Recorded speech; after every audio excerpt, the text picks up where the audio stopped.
The Steamship Authority is a proud partner in many Falmouth community events, including town meeting coverage, and for good reason. Not only do we have a terminal and offices here, about 1/3 of our employees call Falmouth their home. We always work hard to serve our neighbors, friends, and the traveling public.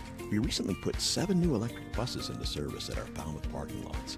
We're adding new vessels to our fleet, continuing work on our energy-efficient Woods Hole terminal buildings, and adding solar panels at our largest parking lot. At the Steamship Authority, we're serving the islands and you. Welcome to the Falmouth Chamber of Commerce. The Falmouth Chamber is dedicated to working on behalf of our members to make Falmouth a better place to live, work, and conduct business.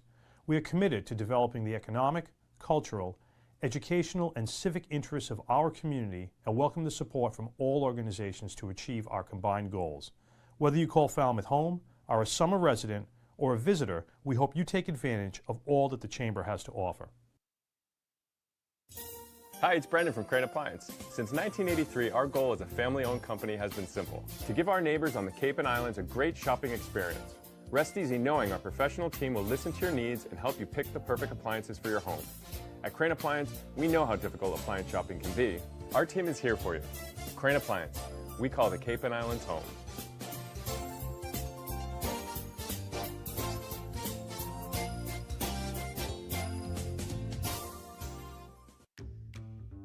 Carlson Printing, 508-548-7303.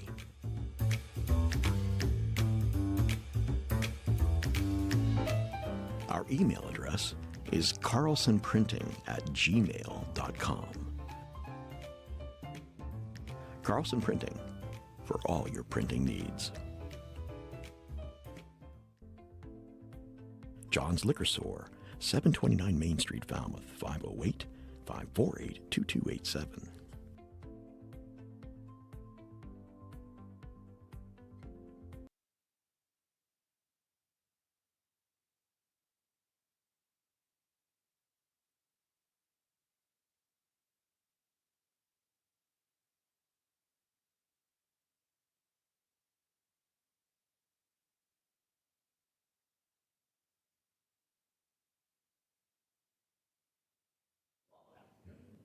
So he's like, just do it.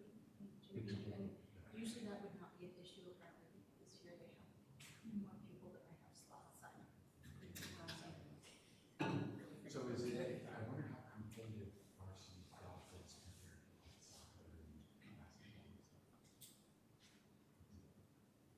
Less competitive with the guys. No, 6. Yeah, 6. Fewer people go out there, but I can go out 3. Okay. Need to be on, right? All right. Right, it's 6 o'clock. I will call to order the regular meeting of the Town of Falmouth Select Board for Monday, July 27th, 2026. At this time, I would entertain a motion to move into executive session to discuss strategy with respect to litigation at 545 Main Street under MGL Chapter 30A, Section 21A3, and to discuss strategy, with respect to litigation regarding Falmouth Tap Station 228-280 Sam Turner Road under Mass General Laws, Chapter 30A, Section 32A3. So moved. Second. Motion and a second. Any further discussion? Vote by roll call. Ms. Klein? Klein, aye. Brown, aye. Muscali, aye. Reed, aye. Goldstone, aye. We will return for open session at 6:30 p.m. Save your battery. Yeah. Thank you.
Peter and Doug join us in a moment.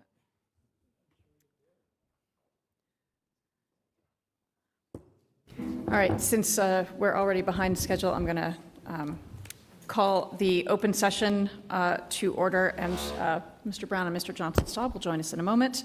The board is returning from executive session to open session. If you would all please stand and join me for the Pledge of Allegiance. I pledge allegiance to the flag of the United States of America and to the republic for which it stands, one nation, under God, indivisible, with liberty and justice for all. All right, Mr. Brown, you are just in time for our proclamation in celebration of the 125th anniversary of the West Falmouth United Methodist Church. Thank you, Madam Chair. Just want to tell you guys, somebody left a set of keys in the first restroom on the sink, in case anybody's missing their set. West Falmouth United Methodist Church, 121st anniversary.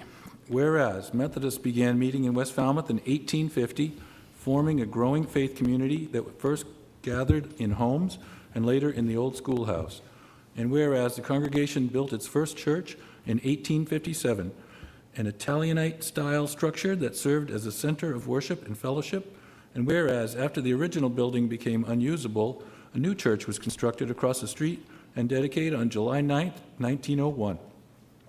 Through the volunteer labor and generosity of village residents, and whereas the church community worked faithfully to retire its mortgage by 1907 and continued to show resilience through the early 20th century with fundraising, volunteer efforts, and shared worship. And whereas student pastors, devoted members, and generations of volunteers sustained the church's mission, including operating a long-running thrift shop and contributing to the vibrancy of the village. And whereas, despite its small size, the West Falmouth United Methodist Church has remained steadfast in its commitment to worship, service, and community life for 125 years. Whereas the town of Falmouth acknowledges the church's long-standing dedication to providing a place of worship, a place of community organization, for organizations to meet, helping make Falmouth a strong and welcoming place to live and work. Now, therefore, we, Heather M.H. Goldstone, Colin W. Reed, Douglas C. Brown, Robert P. Muscali, and Elizabeth Klein hereby recognize and commemorate the 125th anniversary of the West Falmouth United Methodist Church, honoring its rich heritage and enduring contributions to the people of West Falmouth. We have hereunto set our hand and caused the great seal of the town of Falmouth to be affixed this 27th day of July, 2026.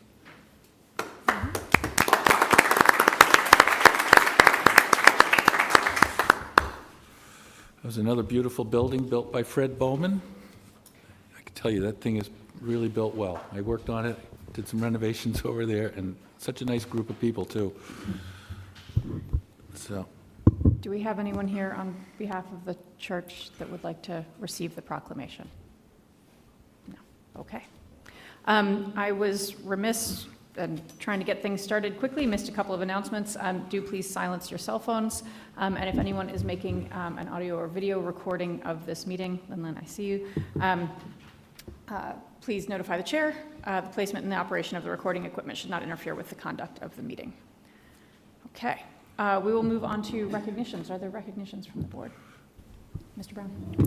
so I'd like to mention, I don't know if anybody's heard of this, OLOG, Old Ladies Against Underwater Garbage. It's a local group. These ladies are all in their 60s and 70s, and they go out and they swim in the ponds, and they go put their masks on and scuba gear and whatnot, and they go down and find all kinds of stuff that you wouldn't believe. And they've been lately getting noticed and being in the New York Times and on television, a lot of national programs and on the news. So it's pretty incredible. So if you haven't heard about it, look it up, OLOG, Old Ladies Against Underwater Garbage. They're pretty incredible. Are there other recognitions? Yeah, I do. I know we're going to be dealing with it later on in the agenda, but I just want to recognize some good news with respect to housing, and the Habitat at Humanity on Gifford Street held a lottery for the 4 homes there, and the resulting winners of the lottery, there were 15 kids ages 3 to 17. Their parents mostly work on the Cape, and I think it's just a true testament to helping out with affordable housing and Habitat for Humanity. And It's really good to see. Some really good news. And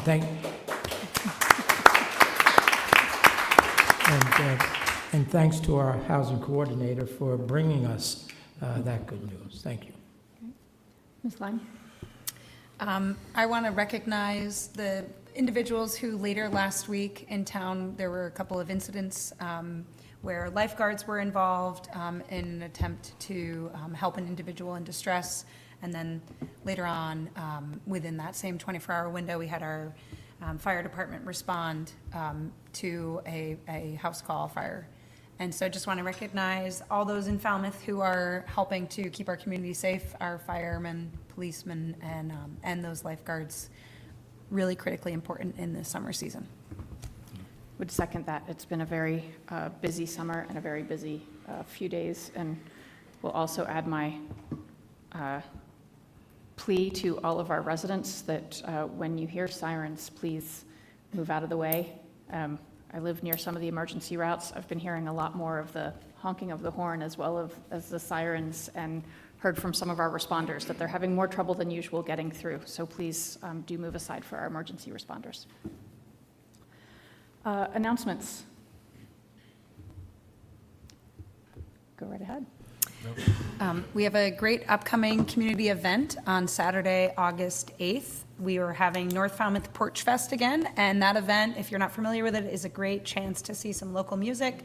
The event has expanded. This year there are 8 porches involved all around Old Main and County Road in North Falmouth, and it goes from 1 to 5, and it's a really great family event. You can wander from porch to porch and hear different styles of music.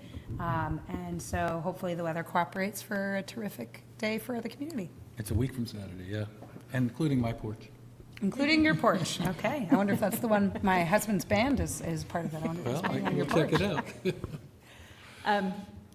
Because I said something about the road race to an acquaintance recently and the date surprised them, I'm just going to announce it seems earlier this year than usual. The road race is on August 16th. So if you're thinking it's that next weekend around the 20th, it's a little earlier this year. Any other announcements? All right, we will move on to the town manager's report. Actually, may I jump in? for it. There's a Woods Hole Science Stroll, Oh, that's also right. Oh, yeah. on the 8th. That's right. So maybe you could jump down to the Science Stroll first, starting at 10 a.m. before going to Porch Fest. But the Woods Hole Science Stroll is a combination of science on display both at the Woods Hole Oceanographic Institution, at NOAA, as well as MBL. There are hundreds of different sciences on display there, and welcome everybody to come and check it out. All right. Excellent. With that, we'll hand it over to Mr. Renshaw. for the Thank you, town Madam Chair. manager's report. Two quick updates. Several years ago, Town of Falmouth was fortunate to receive several handicap accessible beach wheelchairs. Wanted to report that a few weeks ago, Mass Smiles, the organization that several years ago was responsible for donating those chairs, reached out and scheduled a replacement of 4 of those chairs. They're each valued, I think, at about $5,000. So I want to express my gratitude to Mass Smiles and that organization. Assistant Town Manager, in my absence, went down and took part in the ceremony to kind of welcome those new chairs. But a significant need, as I was driving by Surf Drive Beach this morning, I actually saw one of the chairs in the back of the DPW vehicle, so I know they're getting great use. Lastly, if you recall, at my last manager update, I reported on having received the $400,000 Mass Trails grants for improvements to the Shining Sea Bike Path. I'm happy to report that today we signed off and submitted the contract documents to get that project going. The DPW director, myself, and the chair of the Bike Pedestrian Committee are going to meet on site, kind of go over some of the key hot areas on the trail where we feel we can make the most, get the most return on investments. As you all know, that we have to spend the money by June 30th of next year, so we have a pretty tight window to do that. And that's all I have. And I believe, in addition to the chairs, we've also gotten a number of new beach walkers as well to help with accessibility on our beaches. So those are fabulous replacements and additions. Thank you for that report. Public comment. Public comment may be made on routine matters not on the agenda this evening. Comments are limited to 2 minutes.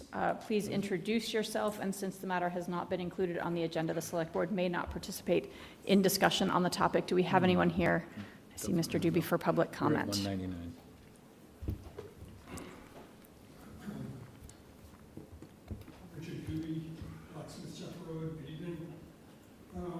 According to the Falmouth Community Preservation Committee, there is a decrease in Falmouth's workforce, with the community population continuing to grow older, the number of age-dependent people, that's children and those 65 and older, growing larger than the town's working population.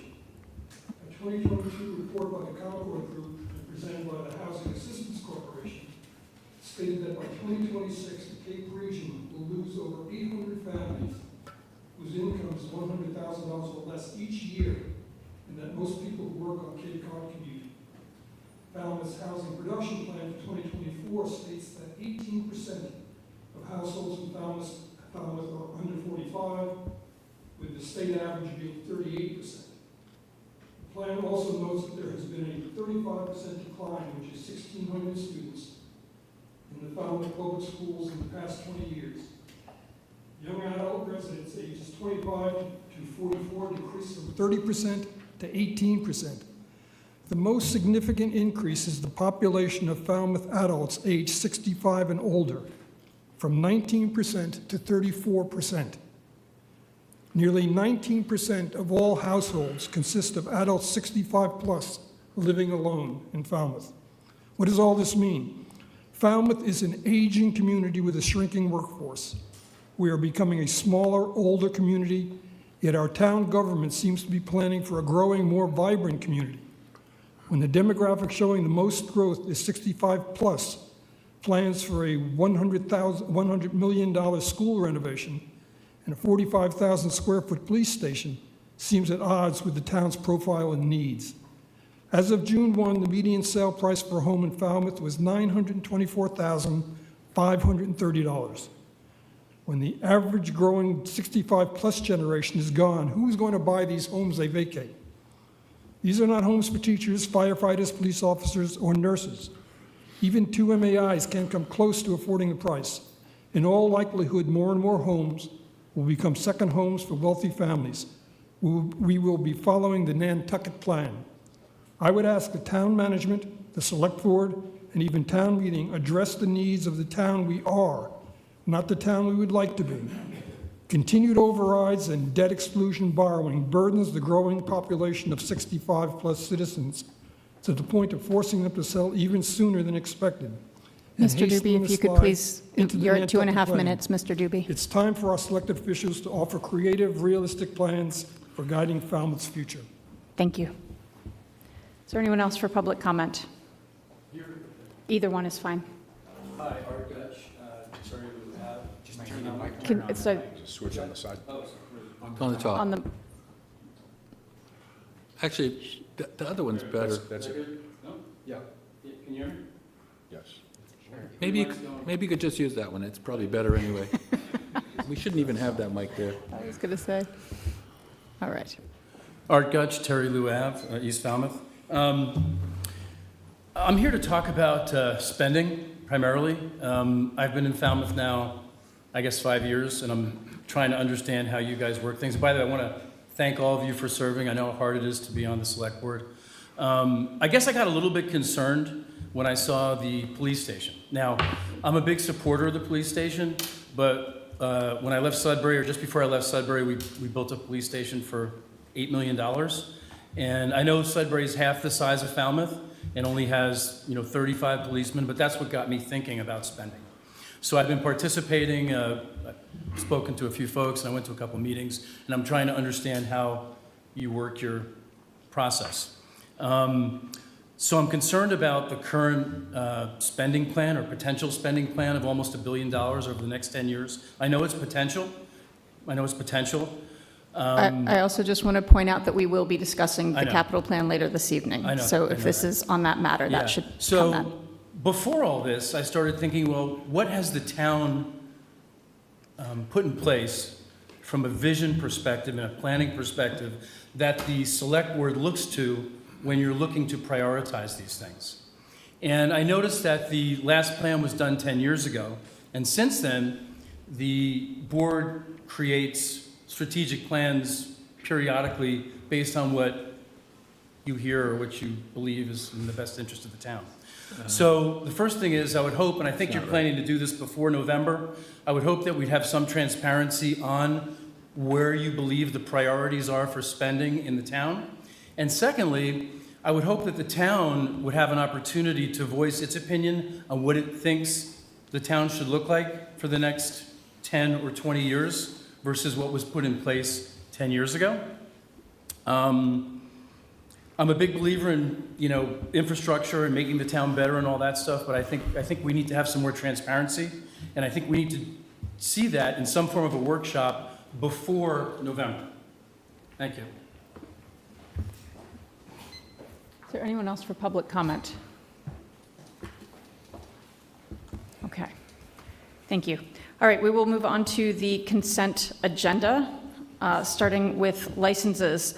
Consider a vote to approve an application for a special one-day all-alcohol liquor license from the Lupus Foundation of New England for the Cape Cod Food, Truck, and Craft Beer Festival at Cape Cod Fairgrounds, 1220 Nathan Ellis Highway, East Falmouth, on Saturday, August 8th, 2026, from 11 a.m. to 5 p.m. Number 2, consider a vote to approve an application for a special one-day wine and malt liquor license from Joe Q Veterans Coffee Break, Inc. for the 18th Annual Cape Cod Bocce Tournament at Falmouth Academy, 7 Highfield Drive, Falmouth, on Saturday, September 26, 2026, from 10 a.m. to 4 p.m. Number 3, consider and vote on the application by Saconaset Golf Club, 132 Falmouth Woods Road, for a change of manager to its all-alcoholic beverages restaurant license. Number 4, consider a vote to approve the application by Roadshow Concepts LLC, DBA The Heartland Roadshow, for a temporary secondhand dealer license to be executed at the Iris Hotel Cape Cod, 291 Jones Road, Falmouth, in the Lighthouse Ballroom from August 4th to 8th, 2026. And number 5, consider a vote to approve the application by Shipwrecked LLC, DBA Shipwrecked, 263 Grand Avenue, for a change of manager to its all-alcoholic beverages restaurant license. Administrative orders. 1, consider a vote to approve the 2026 seasonal retail liquor license renewals form for submittal to the Alcoholic Beverages Control Commission. Madam Chair, I move the approval of the consent agenda. I'll second that. We have a motion and a second. Any further discussion? Nope. Hearing none. All those in favor? Aye. Aye. It's unanimous. Thank you. Maybe we even made up a minute or two. All right, moving on to public hearings. Council, can I ask, with the first 2 hearings, given that they are both from the same applicant, is it possible to open both of those hearings simultaneously, or do we need to keep those separate? Thank you. Okay, so first, discuss and consider a vote to approve the application submitted by T-Ticket Cafe, Inc., DBA Johnny's Cafe, for the transfer of an all-alcoholic beverages restaurant license and common victualler license located at 734 T-Ticket Highway, East Falmouth. Entertainment and Sunday entertainment licenses have also been submitted. Mr. Reed, do you have the hearing notification? Yes, at the last second. Town of Falmouth Select Board Liquor License Hearing. Notice is hereby given under Chapter 138 of the General Laws as amended that T-Ticket Cafe, Inc., DBA Johnny's Cafe, has applied for a transfer of an all-alcoholic beverages restaurant license located at 734 T-Ticket Highway, East Falmouth, Mass. Applications for a common victualler and entertainment and Sunday entertainment licenses have also been submitted. A hearing on the above application will be held here at the Falmouth Senior Center, 780 Main Street, today, Monday, July 27th, 2026, at 6:45 p.m. Comments may be sent to the Select Board at selectboard@falmouthma.gov per the order of the Select Board. Thank you. And I believe you're here for the applicant. I'm David Lawler, attorney in Hyannis. First, I'd like to introduce John and Jennifer Norton. They are the owners, or John will be running this. You have the application. I know you ran a little bit behind. I don't want to be disrespectful and move quickly, but at the same time, I don't want to waste your time. Between these two, I've been doing this for over 30 years, and I just said to them, for a new applicant, not someone that's already owned a bunch of restaurants, these two have more experience in the restaurant business than anybody I've ever represented, I think, in that 30-year period. John just ran the Coonamessett Inn for 11 years, held a liquor license to the town of Falmouth, has had an exemplary record. You're all familiar with that. You've seen the resume. This is an establishment that's been in business for, quite some time, and they really, and with all due respect to the present owner, it needs a little bit of, like anything in life, sometimes it needs a little spit and polish and get it going, and their intention is to have a family-friendly restaurant, affordable, which is going out to eat nowadays is something that's hard to find. Basic American fare, their culinary, expertise and their ability to manage the restaurant, I think, speaks for itself in the documents that I've presented to you. They have, later on, I may not talk, but they, just a mild entertainment license if they decide to use it down the road. Hopefully, if they are able to get through tonight and then the ABCC, they'll be looking to open October, November this fall. And, it's they're looking to have a family, almost like an old-time cafe, and bring that back and that feel with the quality and everything else. And I'm more than happy to answer questions, or my clients certainly are, but I think that's quick enough. Thank you. Are there questions from the board? No, the layout looks the same. It's basically the same, just going to be spruced up a little and carry Spruce on it with up your and change the menu around and kind of just, again, trying to have that, breathe a little life into it, I guess is the best way to put it. It's a great location. Yep, certainly is. As a proud resident of T-Ticket East Falmouth, I'm very happy that it will continue. It's a great place, a great spot, and a big part of the community of East Falmouth, so glad to see it continuing. And I heard he makes a mean burger. It's one of the best in town. Glad it's not turning into a bank. No, nor a real estate office. Or a mattress store. I did have one question about the seating arrangement. I think I saw in the application it was listed as a seating capacity of 175, and that seemed 25. huge given my 125? understanding, and then I went and counted, it was 125, so I was just trying to clarify. We went back and, we're not changing anything. We're keeping the original seating arrangements. Okay. Yep. All right. Is there any public comment on this application? No. Seeing none, I would entertain a motion to close the hearing. So moved. Second. All those in favor? Aye. And is there a motion with regard to the application? I'll make a motion to approve the application submitted by T-Ticket Cafe, Inc., DBA Johnny's Cafe, for the transfer of an all-alcoholic beverages restaurant license and common victualler license located at 734 T-Tick Highway, East Falmouth, as presented. Second. All those in favor? Aye. Excellent. We will move on to the second hearing, and you can stay where you are, to discuss and consider a vote to approve applications submitted by T-Ticket Cafe, Inc., DBA Johnny's Cafe, for an entertainment license and Sunday entertainment license to be exercised at 734 T-Ticket Highway, East Falmouth. Mr. Reed for the notice. Notice of public hearing. Notice is hereby given under Chapter 140, Section 183A of the General Laws to, as amended by Chapter 299 of the Acts of the 1926, and amended hereto that T-Ticket Cafe, Inc., DBA Johnny's Cafe, located at 734 T-Ticket Highway, East Falmouth, Mass., has applied for an entertainment license and a Sunday entertainment license. A hearing on the above application will be held at the Falmouth Senior Center, 780 Main Street, Falmouth, Mass. On Monday, July 27th, today at 6:45 p.m. Comments may be sent to selectboard@falmouthma.gov per the order of the Select Board. Thank you. And perhaps, you could just give us a little bit of a sense of what kinds of entertainment might be planned. I think that they have entertainment there now. I think they continue the same type of entertainment. At present, they really have no plan on entertainment. They just are having it there in case there's going to be parties. But I think right now they do Thursday nights live entertainment. I don't know if they're going to continue that or not.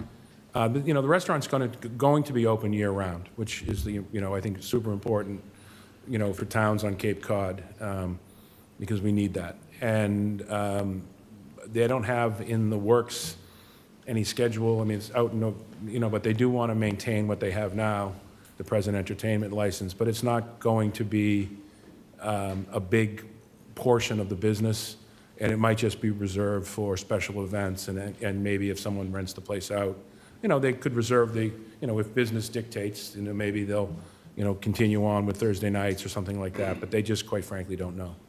If that's, I don't want to be, I'm not trying to be vague, they don't know. Okay.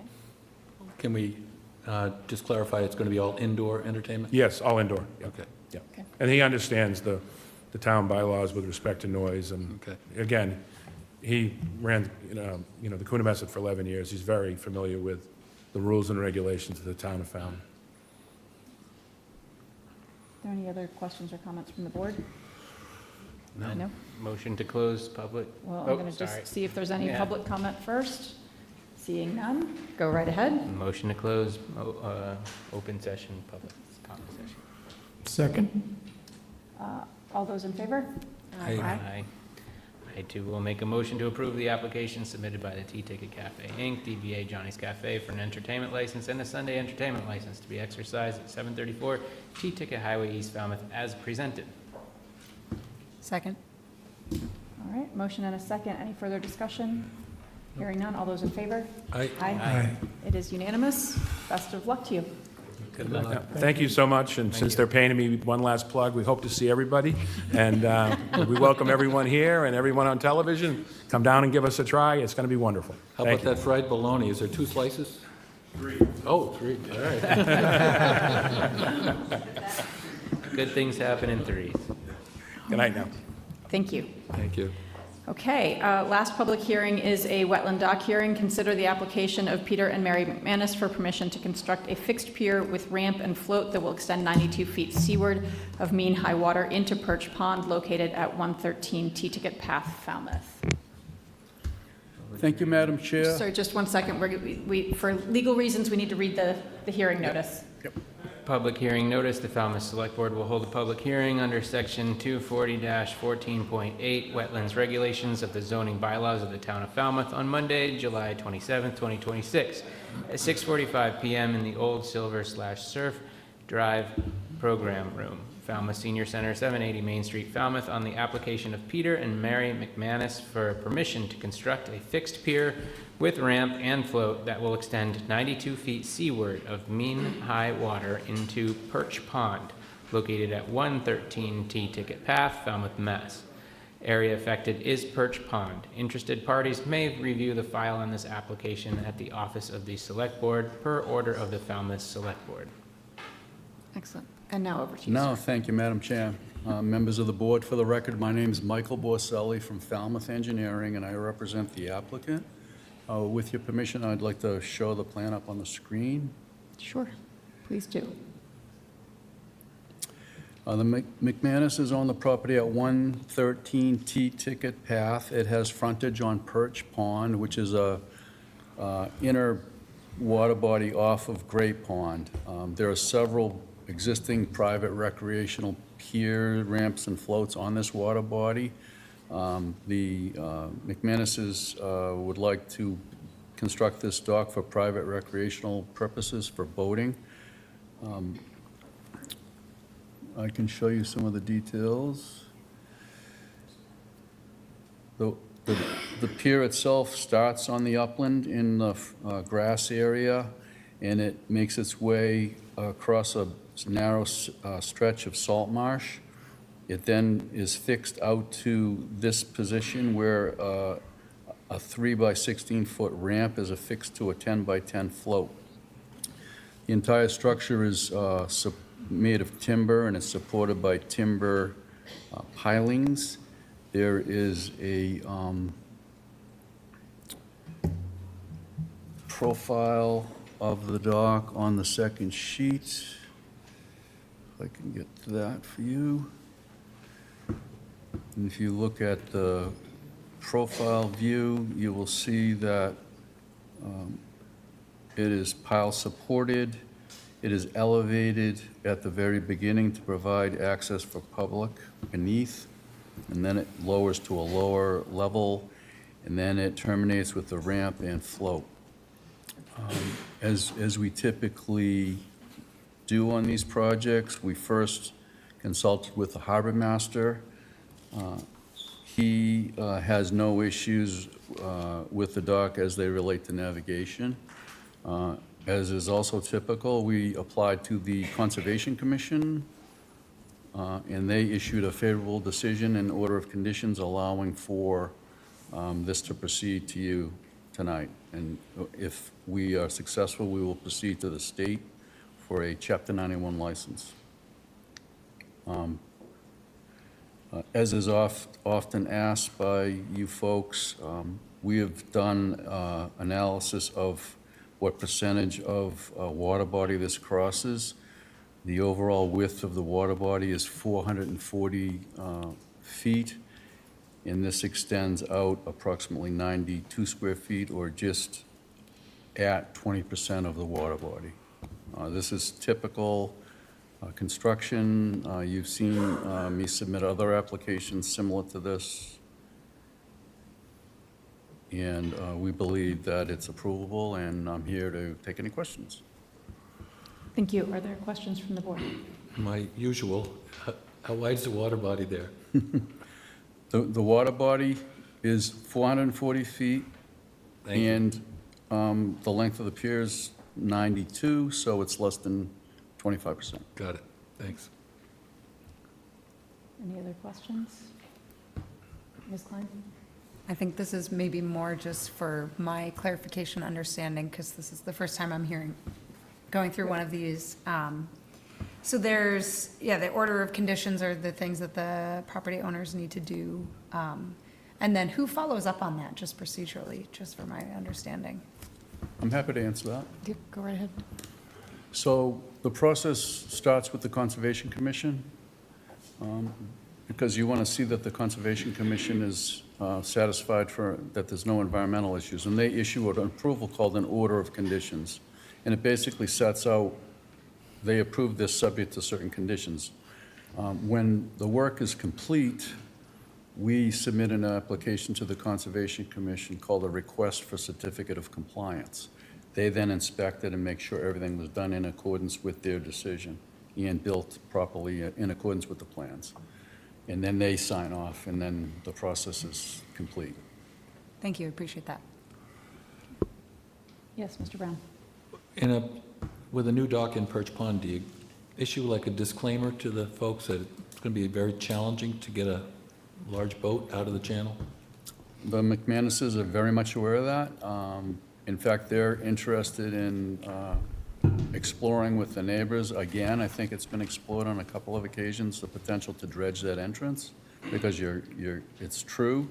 You have to pay attention to the tides. You can get trapped and not be able to get back into your dock if you don't pay attention. Yeah. And it's a real clam resource there, and I don't know if it's ever going to get dredged, so just a heads up for the people spending a lot of money on a dock there. The funny thing is the dredging would improve water flow, which would benefit the shellfish resource. I've said that same thing. I think our Chuck Martinson would agree with that. Yeah. Well, maybe they'll rethink it. Mm-hmm. Okay. Any other questions or comments from the board? Anything from the public on this application? If not, I would entertain a motion to close the public hearing. So moved. Second. Third. Okay. You got it. All those in favor? Aye. Aye. All right. Is there a motion with regard to the application? I would move approval. Is there a formal? Yeah. Do you want me to read it? I'm on it. Yeah. Motion to approve the application of Peter and Mary McManus for permission to construct a fixed pier with ramp and float that will extend 92 feet seaward of mean high water into Perch Pond, located at 113 T-Ticket Highway, Falmouth. T-Ticket path. I believe it's T-Ticket Path. Oh, in our packet, it says T-Ticket Highway. There are two different, in the packet, we do have two different, and I believe it's T-Ticket Path, is that correct? Yes, correct. Okay, so for T-Ticket Path. T-Ticket Path, yes. Okay. Is there a second? I'll second. Okay, any further discussion amongst the board? Hearing none, all those in favor? Aye. Aye. Thank you. Thank you It's very unanimous. much. Thank you very much. All right, and we will move on to our business agenda, starting with the Select Board as trustees of the Falmouth Affordable Housing Fund to discuss and consider a vote to approve an application for funding from Falmouth Housing Corporation and affirmative investments for the housing project located at 545 Main Street. Mr. Renshaw. Thank you, Madam Chair. What I'd like to do is give a brief update since our last meeting. There was a meeting that occurred that I think is relevant and pertinent. The Select Board discussed this application with the applicant, Falmouth Housing Corporation, and affirmative investments at its July 13th meeting. Following a lot of public input and board discussion, the board voted to table the application and bring it back for consideration tonight. Some members expressed a desire for more time to consider the proposal. Others noted their preference for a project that is age unrestricted. The chair asked the applicant to consider alternative financing options in order to change the project from age-restricted senior rental housing project to one that does not restrict the age of tenants. At the July 13th meeting, there was some mention of a letter from State Senator Dylan Fernandez offering to assist with obtaining funding and to facilitate a discussion with the Office of Housing and Livable Communities. A meeting was held, as I understand, I wasn't part of that meeting, but a meeting was held on July 20th with representatives from Executive Office of Housing and Livable Communities, Mass Housing, Massachusetts Housing Partnership, along with representatives of Senator Fernandez's office, Select Board, and the Falmouth Housing Corporation, affirmative investments, and town staff. I believe the Assistant Town Manager and Chair Goldstone were present at that meeting, as well as Select Board Member Klein. Member Klein and Ms. Fisher, Housing Coordinator. Thank you. Madam Chair, Select Board, as of the date of this memo, we received notice today, I believe, from Senator Fernandez's office that he had successfully negotiated or received support from the Office of Executive Office of Housing and Livable Communities, supporting removing that age restriction from the how do I say it, funding concern, and also would waive certain how is the language, Peter, requirements. Sure. So exemptions. Yeah, the discussion at the meeting was whether there was a way to for the Executive Office of Housing and Livable Communities to fund a project that is not age restricted. They said it hadn't been done in, I think, 46 years, but that they would inquire. The Undersecretary of HLC was at the meeting. She said she would inquire with the Secretary and General Counsel. We did not hear directly back from HLC, but we did get a letter from Senator Fernandez indicating that Housing and Livable Communities would work with the town and the applicant on a project that is not age restricted. Thank you. Thank you, Peter. And Madam Chair and Select Board, if I may just continue on briefly. I don't want to get us behind on the agenda. So that was some of the more recent developments. To give kind of some context, the Falmouth Housing Corporation and affirmative investments proposed to demolish the existing building at 545 Main and construct 51-bedroom, affordable, age-restricted, 62 and older rental units. Of those 50 rental units, 8 are planned to be project-based vouchers, PBV, units, which would make the units at 30% of the area median income. If the PBVs become unavailable, the AMI will become 60%. Remaining 42 units would be deed restricted at 60% of the AMI, and all 50 units will be restricted in perpetuity. The requested subsidy per unit of land acquisition, per unit for land acquisition, is $52,000. If the Housing Corporation and affirmative investments request an additional $1.9 million for construction at a future date for a total subsidy amount of $4.5 million. The subsidy per unit would then be $90,000. Madam Chair, Select Board, as you know, this amount is well below the $150,000 per unit guideline set by the Select Board as trustees of the Falmouth Affordable Housing Fund. I understand the applicant is here to make perhaps a presentation and answer any questions the Select Board might have.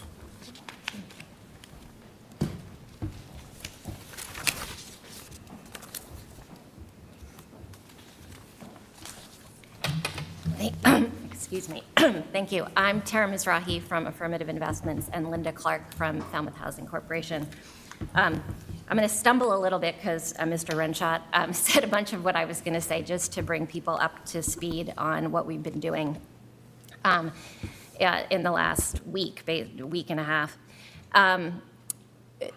So as was said, we We've been proposing 50 units. We still are. We still feel that this is the right project for this site, which we'll explain more on our reasoning. But we also are excited with the state's openness to work with us because it is a unique situation that we have in Falmouth and on the Cape, and trying to solve the workforce housing problem. When we came here, the workforce housing problem was discussed, of people up to 120% AMI.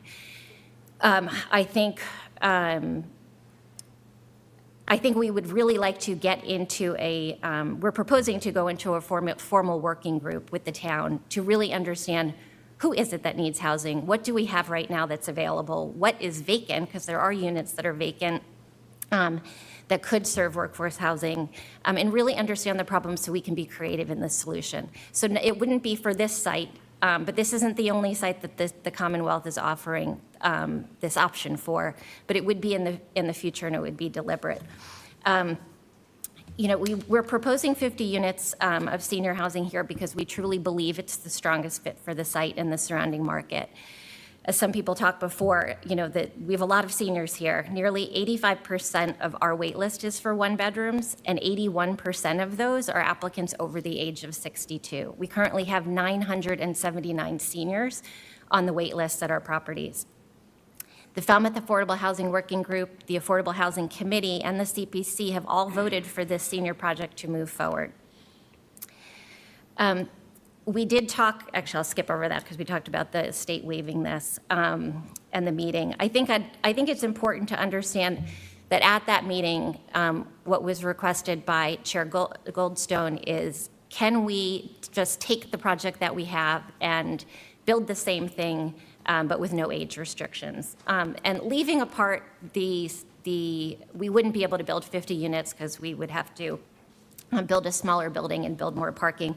Regardless of that, I thought it would be important for people to hear why we are not comfortable hearing about that option a week ago and quickly buying a property and being able to move into a 100% all affordable, unage-restricted building. Decisions about real estate must be made very carefully. There's a lot of money involved, a lot of risk, and these are not decisions that are made quickly, especially when what is being asked for is atypical. We're not comfortable moving with this because it's too risky to underwrite quickly. This 100% one-bedroom, non-age-restricted project would raise too many open questions: market demand, financing sources, AMI targeting, and investor appetite. So to responsibly commit to a deal that must close in an incredibly quick time frame, we can't risk losing 545 Main as an affordable housing resource while we figure out what we can do with this openness from the state. There's no real precedent for what's being asked right now. A review of the low-income housing tax credit database and industry sources turned up 0 examples of a 100% one-bedroom, non-age-restricted high-tech development. The only ones we could find that fit that were supportive housing projects, which serve extremely low-income, formerly homeless individuals, providing many services to them. A fundamentally different program than a population of workforce housing. So the fact that this product doesn't exist is telling in and of itself. It means risk, and the time frame doesn't allow us to properly flesh this out before we would need to commit to the property. Investors right now in these low-income housing tax credit deals are very risk-adverse and are prioritizing predictable and standardized transactions. So a first-of-a-kind unit mix with no track record to point to may be difficult to sell in the current equity market. The other concern we have, one other concern is that we would need to understand more is community and management dynamics differ meaningfully between a building of all single occupants and one with a mix of family and couples. Without any families in the mix, in an all one-bedroom, non-age-restricted property, it does risk functioning potentially more like a dormitory than a stable residential community, with real implications for management and long-term performance. That's another thing we would need to delve into. And lastly, we're not sure that this recent suggestion about changing our project from 30%, which includes 30% and 60% AMI residents only, solves the workforce housing problem that has been discussed in these meetings. You know, as an example, Hui has come up as an example of where are they going to live? So as an example, a Hui graduate student or a research assistant with their salary would likely originally qualify for these units, but most other jobs at Hui wouldn't. But given we're using public resources, lotteries and wait lists are required. We currently have a 5 to 7 year waiting list for one-bedroom units. A graduate student or a research assistant is typically looking for that unit immediately. They would add their name to the list, but by the time they were off the list, they would likely not be at Hui anymore, or will have moved to a higher income position, which would make them ineligible. So again, our proposed senior housing fits within the state program rules. It's financeable without a waiver. It matches documented demand. It has the support of all 3 affordable housing bodies in Falmouth. Pursuing a non-age restricted all one-bedroom project on this site is something this team cannot take on with this timeline. Its lack of precedent, investor caution, and community character concerns makes it too uncertain to underwrite quickly.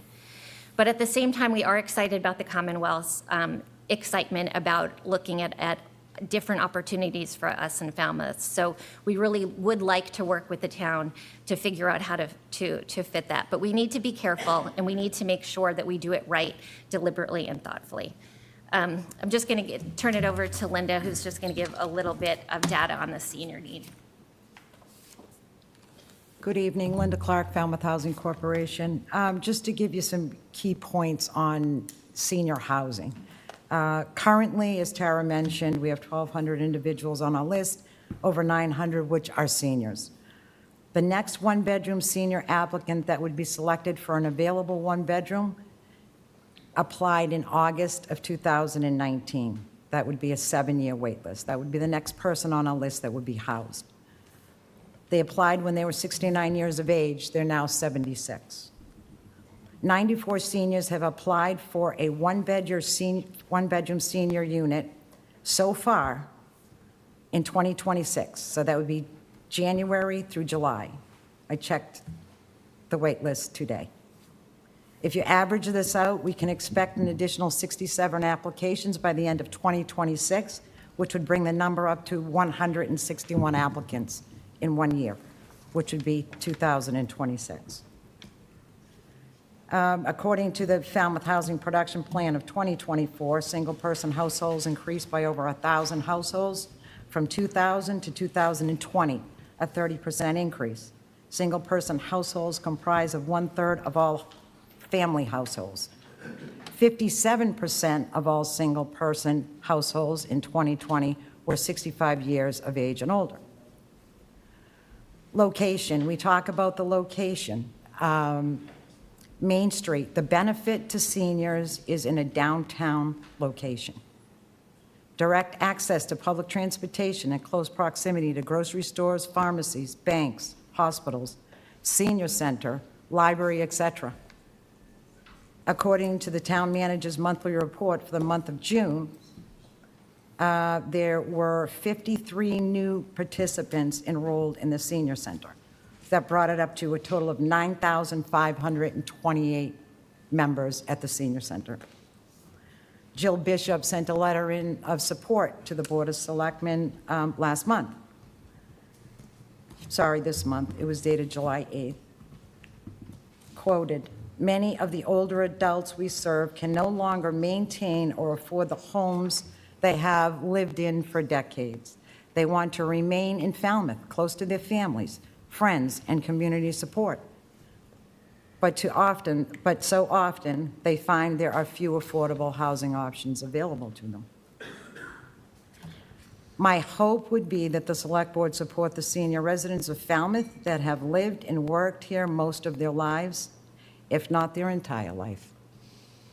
There are individuals that have supported our community, provided services to our community, volunteers, and other community services, and have paid taxes to the town of Falmouth. They are also our year-round residents. I just want to also speak on lotteries. Any type project that is put together with this type of funding, all units go to lottery. With that being said, for example, if you have 50 units. 100 applications come in. The first 50 are the lottery winners. The other 50 go on the wait list. So the next person that applies for that project is number 51. So there's a significant, the wait lists go on and on. So anybody that would come into town, as Tara said, it's a wait list. It's probably 5 to 7 years for one bedrooms. The 2 bedrooms and 3 bedrooms are not as significant. Thank you. Any questions you have for either one of us?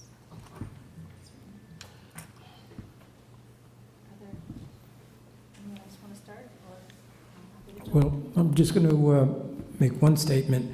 Having been on the Affordable Housing Fund Work Group, one of the groups you mentioned, I'm not sure what that decision would have been if the group was aware of the state's apparent willingness to consider a non-age restricted project, and I dare say the Affordable Housing Committee and or the CPC may also have looked at this application differently if it had known that that was a possibility under the state financing or assistance. So I just want to make that statement. I've got some more things to say later, but I'll wait for that.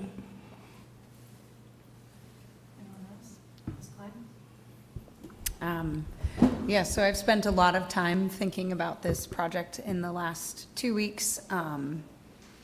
And I think that, to Mr. Muscali's point, I think we could, it's potentially tricky to wonder if the Affordable Housing Committee, for example, would have felt differently. I think it's hard for us to say it's a possibility. They may have felt the same. So I think we want to be careful about what ifs and looking back. I think we're in a really tricky position here where I feel very much, and based on conversations I'm having with residents from different parts of town, there are no choices that stand out as the ideal choice. I think, and my comments from the last meeting reflected that I've grappled with this from a really practical standpoint. I would very much love to have a robust workforce in Falmouth, and I am concerned on a daily basis about the changes that I see even in my own neighborhood in the decade or so that I've lived there. I do also recognize through the work that I've done through different organizations, including groups like Belonging to Each Other, that we do have a significant low-income senior population, that some of whom are being pushed out into unhoused situations as a result of not being able to transition out of the home that they currently occupy. And so I think that is all weighing heavily on my mind when it comes to this project. I respect Falmouth Housing Corporation and Affirmative Investments priorities, and it is, not something that this board, despite everything we might wish, we cannot make a developer do the project that we would like based on the situation. We can go back to the RFP process and talk about the power of that in a different time. But I just want to acknowledge I respect the developer's right to know what they feel they can deliver on, especially considering the timeline that we are faced with.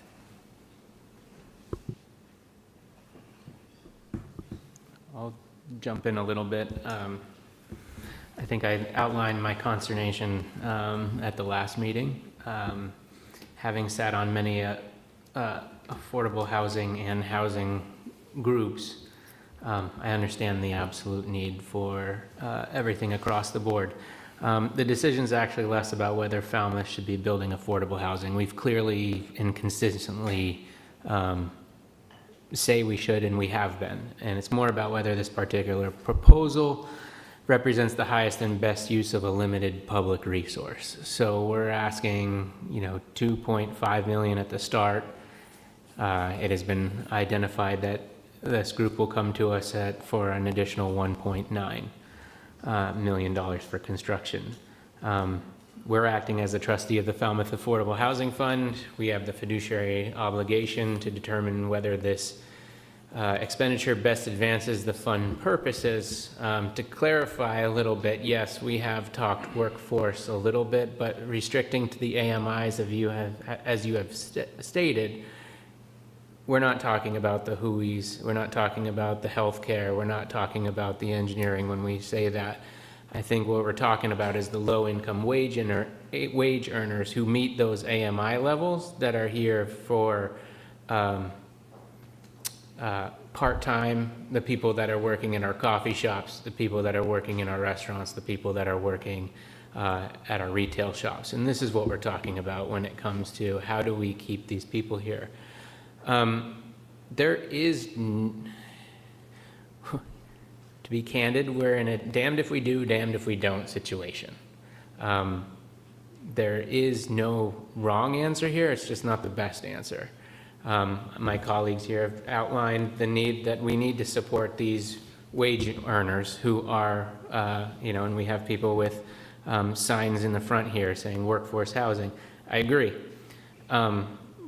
We are, with this vote, potentially perpetuating a major problem here in Falmouth, which is housing that is affordable for the demographics that do not meet this age requirement. We're getting older, and we're doing very little right now with our limited town resources to limit this trend. And I think that's the overall. It's not one group versus the other. It's, are we doing enough to curb this trend? Is this the best available project on paper right now? It's the only one. And we can't look past that, for better or for worse. Does this maximize public benefit? I would say kind of. It does not offer the range of household types that we would prefer, but it does help. It's noted in the housing production plan over and over, and especially in the comments received, that working individuals were in quote unquote dire need of housing, and yet we're not hitting that here with this project. My biggest concern is the opportunity cost. Every dollar spent here will not be able to be spent elsewhere, and we have limited funding coming in at a time that at the same time we have budget implications coming back. We have projected deficits, we have huge CapEx budgets coming our way. So are we able to get more money into an affordable housing fund? This complicates this a little bit. Speaking of CapEx, because we lack some strategy and prioritization, whoever gets in first is assumed it will get funded, and this is where we are right now. You're here before us. We don't have an alternative option. We don't have a plan B. We don't have a plan C against which we're comparing you. So again, there's no wrong answer here. This is a very valuable piece of property so close to town that I wish we did have some strategy and prioritization for housing needs so that we can weigh against that. We lack a funding strategy, prioritization, and we actually lack a capitalization of the funds. The state does it. They do tranches of money. This is for age restricted, this is for non-age restricted, this is general fund. And I think together with that task force that you're talking about, we should think about hiring an independent consultant to help us create this recapitalized affordable housing fund so we can do tranches of money so that we can make it inclusive for all. So I'm stating things for, I'm stating things against. It's how complicated this issue is, but I do applaud you for turning very quickly on a project and an opportunity that came into your laps with very little time with the seller. So thank you for bringing this to the town of Falmouth. Can I just say one thing? I just also want to remind you, you also about 4 or 6 weeks ago did fund a workforce housing project. So I think that is important. I mean, the town is building workforce housing. It's 40 units. It just isn't on Main Street. I think, like my fellow board members, have spent a lot of time thinking about this project and talking with a variety of folks over the past 2 weeks. And I was struck when you said just a few minutes ago right? When you're, that you don't want to move quickly when a request is not the typical. And I think we're on the flip side of that. What we're being asked for is 84% of purchase funds for this property. We have in front of us, and Ms. Fish, thank you for pulling the numbers, right? The Affordable Housing Fund has funded 336 total units of housing to date. I'm not aware of any project where we've been asked to put in 84% of the purchase price of the property. And on top of that, we know that the plan is to come back for another 1.9, which would be a total request of 4.5 million, which I'm looking at the total unencumbered funds in the Affordable Housing Fund, and it's 3.8. So we literally don't have that amount of money in the Affordable Housing Fund.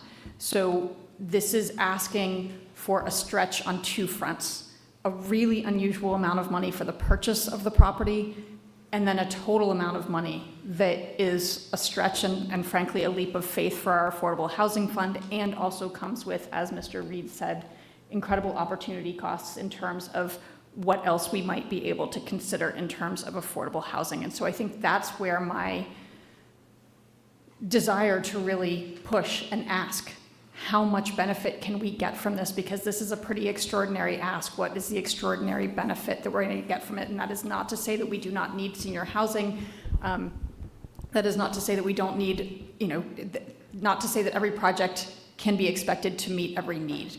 But I just feel like we're on the other side of this equation with a really extraordinary ask and a very short timeline to make that decision, and I'm having a hard time getting to the extraordinary benefit that would justify extending ourselves to that extent with our Affordable Housing Fund. If I may, as I've said before, I think that the Select Board is being forced into a decision where, maybe some more thought and exploration, as evidenced by your ability to convene that group, and thanks to Senator Fernandez for his efforts. It's a very tight time frame. I understand that the seller wants to sell. It's been a long time, but to Ms. Klein's, Member Klein's point, we don't know what the Affordable Housing Committee would say, or CPC would say, if they were aware of this apparent change or in the state's view of it, these types of projects. So my biggest hang-up at this point is that it's just coming about too quickly for us to be able to make a real good decision in my mind. And that was a decision that Housing Corp decided to, sign a contract with a very tight time frame with provisions for extending it by payment of $10,000 a month. I think you have another opportunity coming up. So that's my biggest hang-up, is I just feel we're being forced to make a decision that's, not of our making. And it is a significant amount of money. The question is really, what is the best use of this $2.5 million? Because once it's given to this project, it's gone for other projects. So that's where I'm struggling. Yeah. Mr. Brown. You made a good point that somebody that wants to come here to work at Hui, this project's not going to work for them. They got to get on a wait list for your model. I still wish that there was a way that you would consider partnering with the previous developer where you could have a mixed use. And I know you don't want to do that, but I just wish there was some willingness to reach out and work together and bring us the kind of project that we had envisioned for this site. So part of the meeting that we had last week at the state discussed the last program, and it was made very clear that that program was not financeable by both EOHLC and Mass Housing. And so we are we do really feel like we're stewards of the town trying to build affordable housing here. I feel like we're, we're not trying to put the time pressure on. I think you signed the purchase and sale in February, something. So, I mean, it seems like it's quick, but we had to go to, the Affordable Housing Trust, the CPC. It took a while for us to get to you. So I do realize it's been short since you've seen it.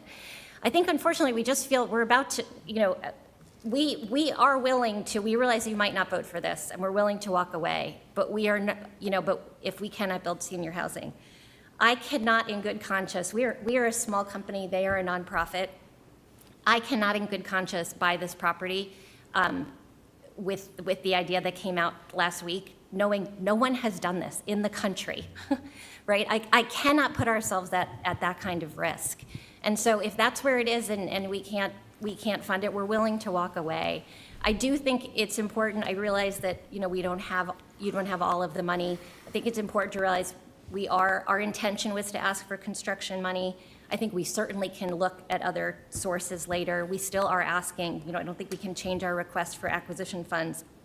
But if we knew we had the acquisition funds, we feel that we could search for other funds somewhere else. So I wouldn't want that to be the reason why you made certain votes tonight. So we really are committed to this town. We do really want to help. There is a huge senior need, huge, right? So it is a valuable project. But anyway, thank you. The one thing I'd like to say, in your memo, you say, and I quote, "Seniors want senior-only environments." I did do a quick internet search and disclosed a number of projects that have joined senior and workforce housing here in Massachusetts, a number of which have received state assistance. So I do question your conclusion that seniors only want to live with seniors, and that a joining of seniors with workforce housing is not, it's not something that makes sense. I'm not saying it doesn't make sense. It was just an added component of saying that it will be harder to get seniors to choose to move into a building if it's looked at as all one-bedroom workforce. And I don't actually, I haven't seen a project in Massachusetts combine dedicated senior and dedicated workforce. I would be interested in looking at those, but I have not seen that before. I can share them with you at some point. One is in East Hampton, I know, Okay. in Massachusetts. Can you say a little bit more? It sounded like you were saying that you felt the project could be viable without the additional 1.9 million from the town in terms of construction funds, because that to me, besides the fact that as I said, I'm looking at the balance of the fund, and we don't have 4.5 million in the fund right now, and we don't know what the future balance would be, so we can't necessarily commit to that. That feels like an added risk on our part if we are providing $2.6 million in acquisition funds without the certainty that the project can put together the construction funding with or without the town. No, I understand it's a risk. I'm saying that I feel that we can work very diligently to get that number down. So I just don't want that. And I think there are opportunities, especially now, the Commonwealth is very focused, thanks to Senator Fernandez, on this site and this project and the issues in Falmouth. So I think, it would be replacing it largely. While we can do some fundraising, it's very small compared to the amount of resources that are available at the state. So we could ask for more state resources for the construction piece. So I just don't want that. I understand you're saying I don't want to give you the money if then we're sitting on a project that's not going to happen, right? All I can say is we do not take on projects. This is part of the point that we do not believe that we can succeed in, and that is why we're fighting back right now on the other option. We will buy it. We will buy the project. We will buy the site and we will figure out a solution. I know it's not solid yet, but we feel that way. Yes, Ms. Klein. I think it feels as if we are hinging a larger philosophical conundrum on a developer, on a single site. And I think that what I'm hearing and what I've been hearing in conversations over the past 2 months is a lack of a bigger picture vision for what is happening, and that's already been referenced this evening. And what I question is it appropriate for this board to hold up this project because we are grappling with this lack of bigger picture plan? And a phrase that came up when I was discussing this project and this vote with someone in the community was a bird in the hand beats two in the bush, right? And so I've been thinking about that saying a lot in the last several days because, right, this project is a project that we, I feel, based on the track record of the Falmouth Housing Corporation and the nearly 300 units that they've successfully built in Falmouth, that they would be able to build and manage this building, and it would serve the residents incredibly well, as we could see from the significant testimony we've received. So really what I've been grappling with is it better for us to move ahead with something that we know this developer can deliver on, or are we holding off? And I fear very much that if we wait, we will lose this project or this location to market rate, highest bidder kind of a sale. And while I know that members of this board feel very frustrated that we're kind of being squeezed in that way, it doesn't change the reality, right? And so to vote against it because we feel like we've got our backs up against the wall and we're being pushed to it, is that the best choice? Is that in the best interest of Falmouth writ large? And I don't want to hold a single site and a single project responsible for what we're really grappling with, which is the bigger picture comprehensive plan for how we're using funding, how we're using space. And that's what I'm hearing in our discussion. I think that's fair. And I do think that's part of it. I do think the other part for me is, as Mr. Reed said, that the opportunity cost, literally just looking at the amount of money that we have in the Affordable Housing Fund. And if the question is this the only project that we can fund? Is this where we should be putting our money? Is that the right use of taxpayers' dollars in the Affordable Housing Fund? The 2.6 being requested for acquisition right now would leave us with 1.2 million. If that were our only investment in this project and it went forward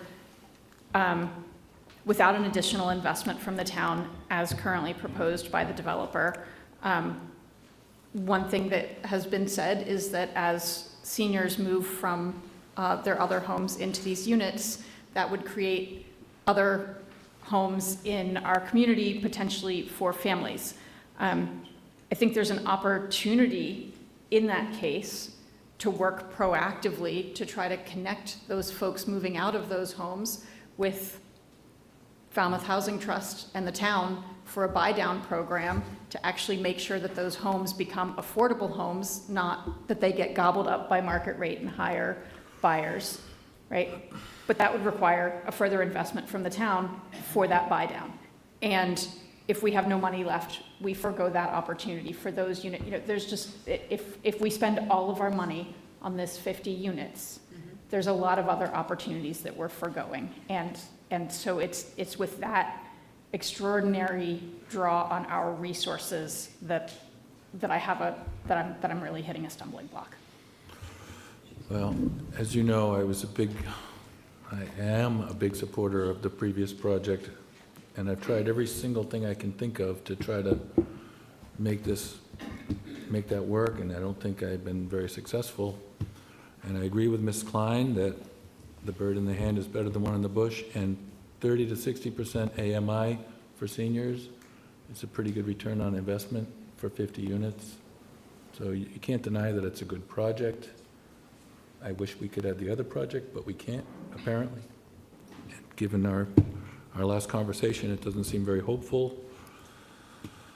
So I'm willing to concede that I would prefer to see this than the unknown.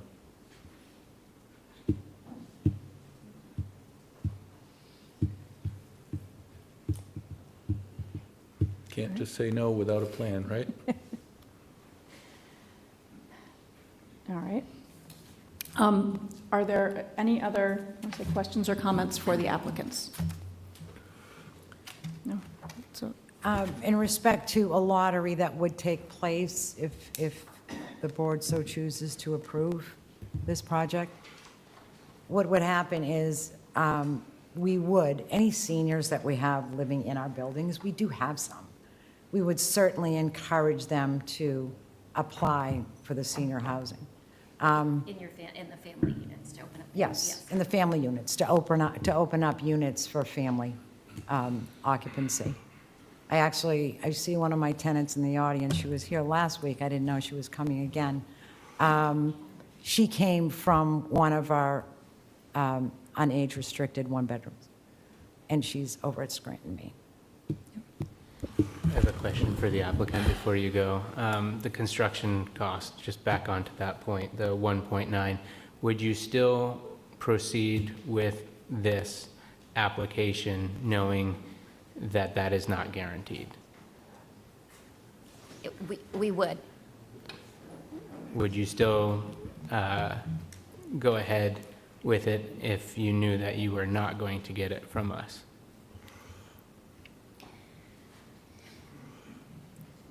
It's a good question.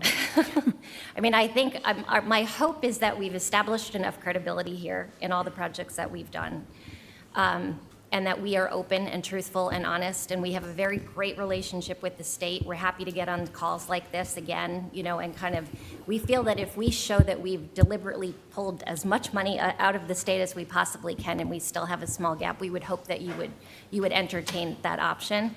I do feel comfortable saying that I feel we can get rid of, we could push the state on most of that, but I can't make commitments to them right now. But I can make a commitment to work very hard to get that to zero if possible, or as small as we can. Well, I appreciate that, because I think we too cannot commit to 1.9 at this time because we don't have it in our coffers. Correct. And we might not have it in our coffers because we might get another project that pops up between now and then.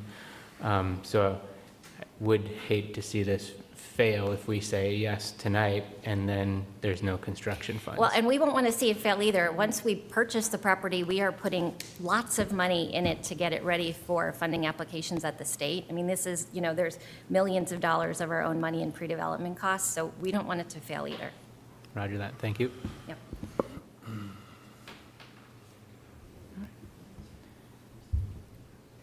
is there further discussion from the board? Not right now. I'm going to hear from people. Open it up. Okay. Is there public comment on this matter? And public comment will be limited to 2 minutes per person.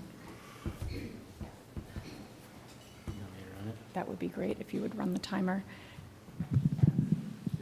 It's on. I'll be real quick. I'm a retired... and could you introduce yourself, please, for the record? My name is Ray Nishi. I'm a retired neuroscientist who used to be the Director of Education at the Marine Biological Laboratory. And I'm also a denizen of the Falmouth Sports Center, where I've met many servers and bartenders in our community. And I just wanted to remind the board that it's really important to look out for the economic viability of our town. And frankly, as a senior, okay, I'm 72, I don't think seniors contribute as much economically to our economy as do the servers, the bartenders, all the workers in our community, as well as I wanted to remind you there are 6 scientific institutions in Woods Hole. It's not just WHOI, it's the Marine Biological Laboratory, it's USGS, it's NOAA, it's the Sea Education Association, a Woodwell Climate Research Center. So these are all scientific institutions that have research assistants, postdoctoral fellows, and graduate students working in them. And these people are working, grad students work for up to 5 to 6 years in a laboratory, and postdoctoral fellows may stay for anywhere from 2 to even 5 or 6. So my impression of Falmouth, okay, I'm a year-round resident, I've been here for 10 years, is that the vitality of Falmouth is based around a lot of those scientific institutions because they're year-round, they bring people in year-round, and I know we have a great summer recreational community, but I also know that the people who drive our economy are the bartenders and servers, and I've talked to them and they are suffering. And I've tried to get them to come to these meetings, but they're all working. So they can't come to these meetings. And some of the people I know, there are 7 of them living in a single apartment. So they are suffering. And if we don't support our servers, I think our economy is really going to be in trouble. And that's all I have to say. Thank you. Thank you.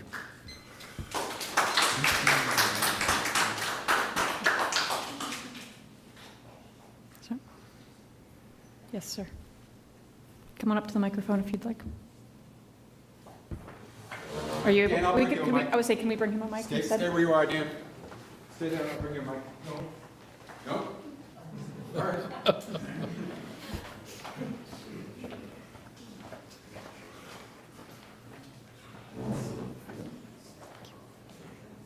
My name is Dan Shearer.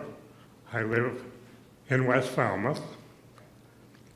And I think I'm the oldest person in this room at 89. And I really know what people, as they age, love to live in a community like this. It's a fantastic town. But we also need, at my age and everything, a hell of a lot of help. And we're not going to be able to afford it. We can't depend on people coming over the bridge every day. Our DPW, our police, our firefighters, our teachers, and last week I had to have the ambulance come to me, and it was there in approximately 6 minutes, which was kind of amazing. They did a marvelous job. The emergency room, after 4 hours, working on me, sent me to the Falmouth Wound Center. And I questioned all the people that were working on me. And all of them had a long drive. All of them complain about coming over the bridge. They don't want it. And we're not going to get people, not only our own children, mine happen to work here and have a job, and my grandchildren have a job, but they can't find a place to live. And this is a beautiful location. I think it's wonderful for any age. But what we need here is workforce housing. And I think that if we don't get that, this town is going to be in really rough shape in a few years. And I'm going to say something that I don't think anybody else here would do. I think if you put this in workforce housing and another project here, and you put it out to the public, you would find you could raise some money. And I've raised a lot in this town for different things. It's a very generous town, and the needs are the needs to keep this town going. Thank you very much.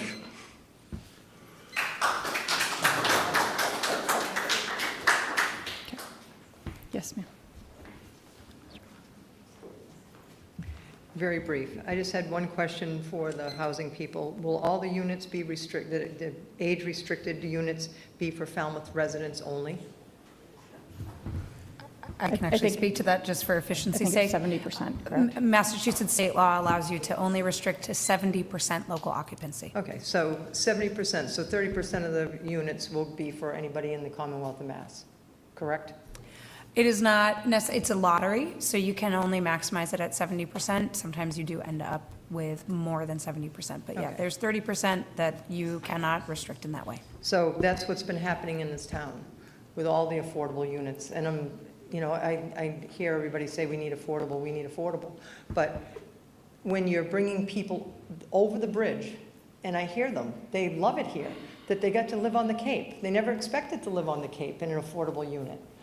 And that's, if we could guarantee that those were 100%, which we can't, and I think that's a rub for a lot of people as well. The other thing is Ms. Goldstone brought out a really good point. When these older people sell their homes, they're going to want the most they can get for them, whether they give the money to their children or whatever. So you're not putting the family in these older people's homes when we move them into the age-restricted unit. These houses are going to become market value, and we're just going to get more market value, $800,000, $900,000 houses that the young people still can't afford. And I'm old too. I'm not that as old as Dan, thank God. But I own a home, and my house, that's my investment, my lifelong investment. I'm not going to give it to some kid for $295,000. I'm going to maximize it and then go into the old age home. I don't know. I just think that you're missing the boat here. We need workforce because people have to take care of us old people. And right now, you're just going to put more old people and make more people come over the bridge. And the old project was a great project. I think that this one is, it's going to be another one at the corner of this building, which is hideous. I'm sorry to say, but we've ruined the whole east end of Falmouth with these big, huge buildings. And if you want to do it, at least keep the old building and make it look nice and historical instead of making it this big, ugly building. But you're not helping young people at all. And us old people, we should, at this point in our life, be able to take care of ourselves.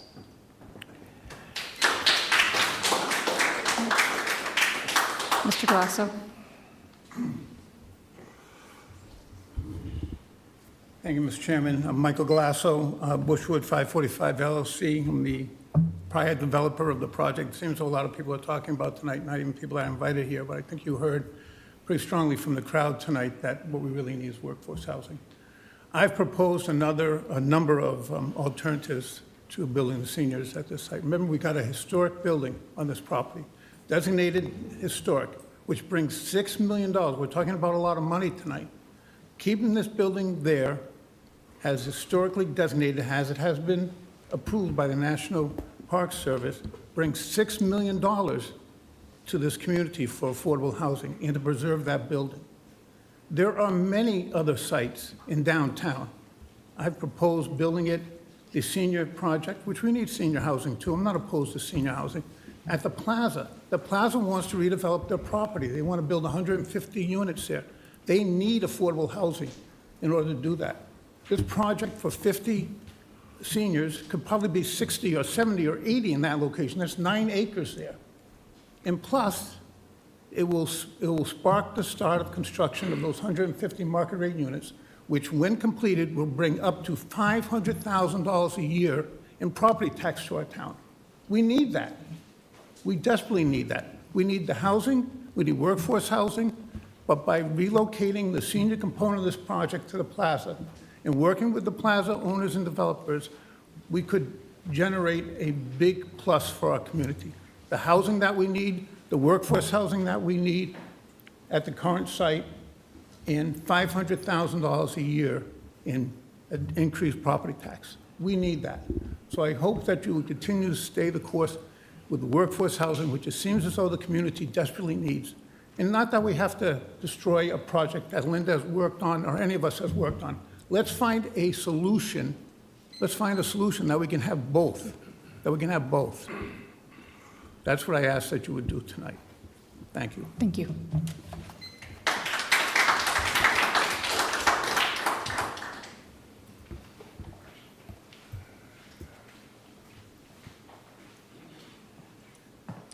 My name is Vicki Engstrom. You probably remember me from 2 weeks ago. Both projects, workforce, and senior housing, I would say, to be unbiased, are both critically important. The question is, and where you should stay focused, is who owns this property.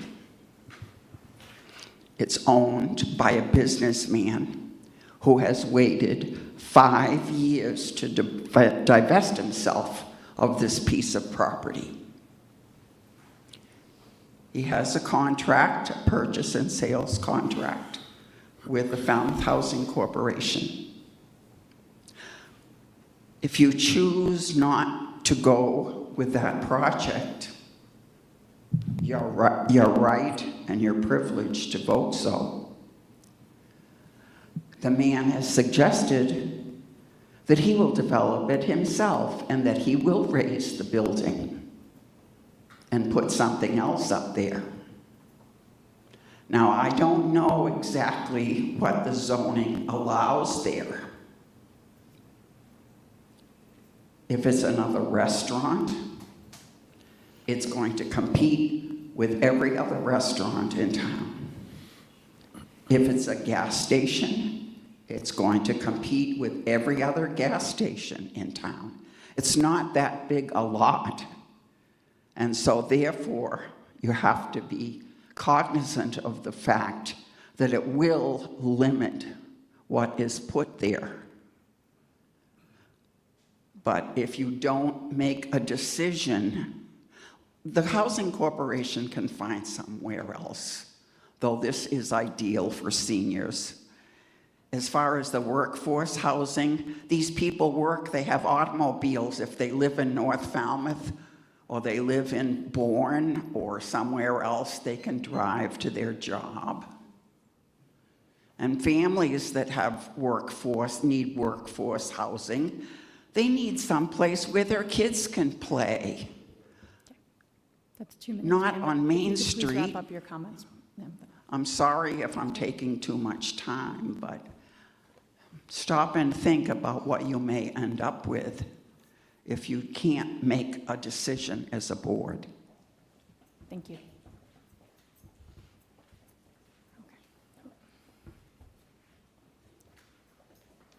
Hi, Robert Dugan, Falmouth Heights. Just to piggyback on what Ms. Engstrom said, I have property downtown next to Liberty Green, which was a designated site that the town could have gotten involved with and picked a project. Instead, it went to a situation where the owners got to do whatever they wanted. And now you have over 100 units where more than 90% are vacant with occupancy permits. You even have affordable units that are vacant. This owner's been very explicit that he will do something himself in this site. I know from being on zoning, I know what you could do in that site. Between your overlay districts and anything else, you could have a massive project. So I think you also want to think what could be there that you lose control of. You don't want another project like I have next to me. It just changes the whole outlook of the town, and you have no control. Take a working group, like they said, figure out a plan. You know, you're basing stuff that there's no criteria. Even workforce housing doesn't even have a definition. Make a definition. Figure out what your criteria is, put it into a production plan, and then have a goal. What areas of town we want to start looking at? What are the properties that we have? Can we go in cooperation with current owners? But if you don't make a decision on this to go with a project that's been very vetted at this point, they're not someone that takes chances. They have a track record in town. You really chance having an owner put up something that you would never want on the site. Right now, you have the choice that you could control what's there. Once tonight's over, that choice disappears. So I just want them to think about that with the town, because, and then follow up in these projects. You know, you're talking about housing that's needed in town. We have projects all over town in apartments that are vacant. They don't follow them up. Follow up with the projects. When they build these developments and you know that that they're making more than 25% if you go over what the closing figures are, go with the state and get those monies back into an affordable housing fund to use them. But I just feel bad that you lose a huge opportunity if you don't make a decision tonight on something that you can control, and then have a developer that even sells it to something else and just does what the town, wouldn't want located in that area. All right, so, one more, thank you.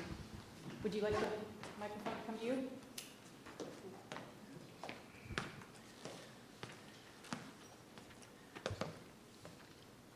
Kevin Murphy, and I represent the owner in this transaction. Mr. Mamory and his family, he communicated with me this weekend. He's been extremely patient to try to make this affordable housing.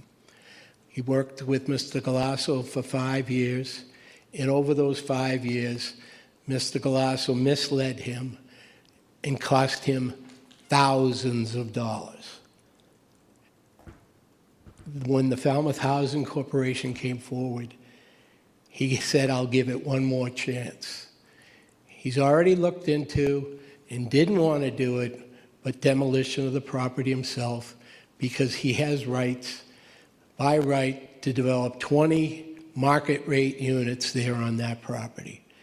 And we've seen those type of market rate units on the other side of Main Street.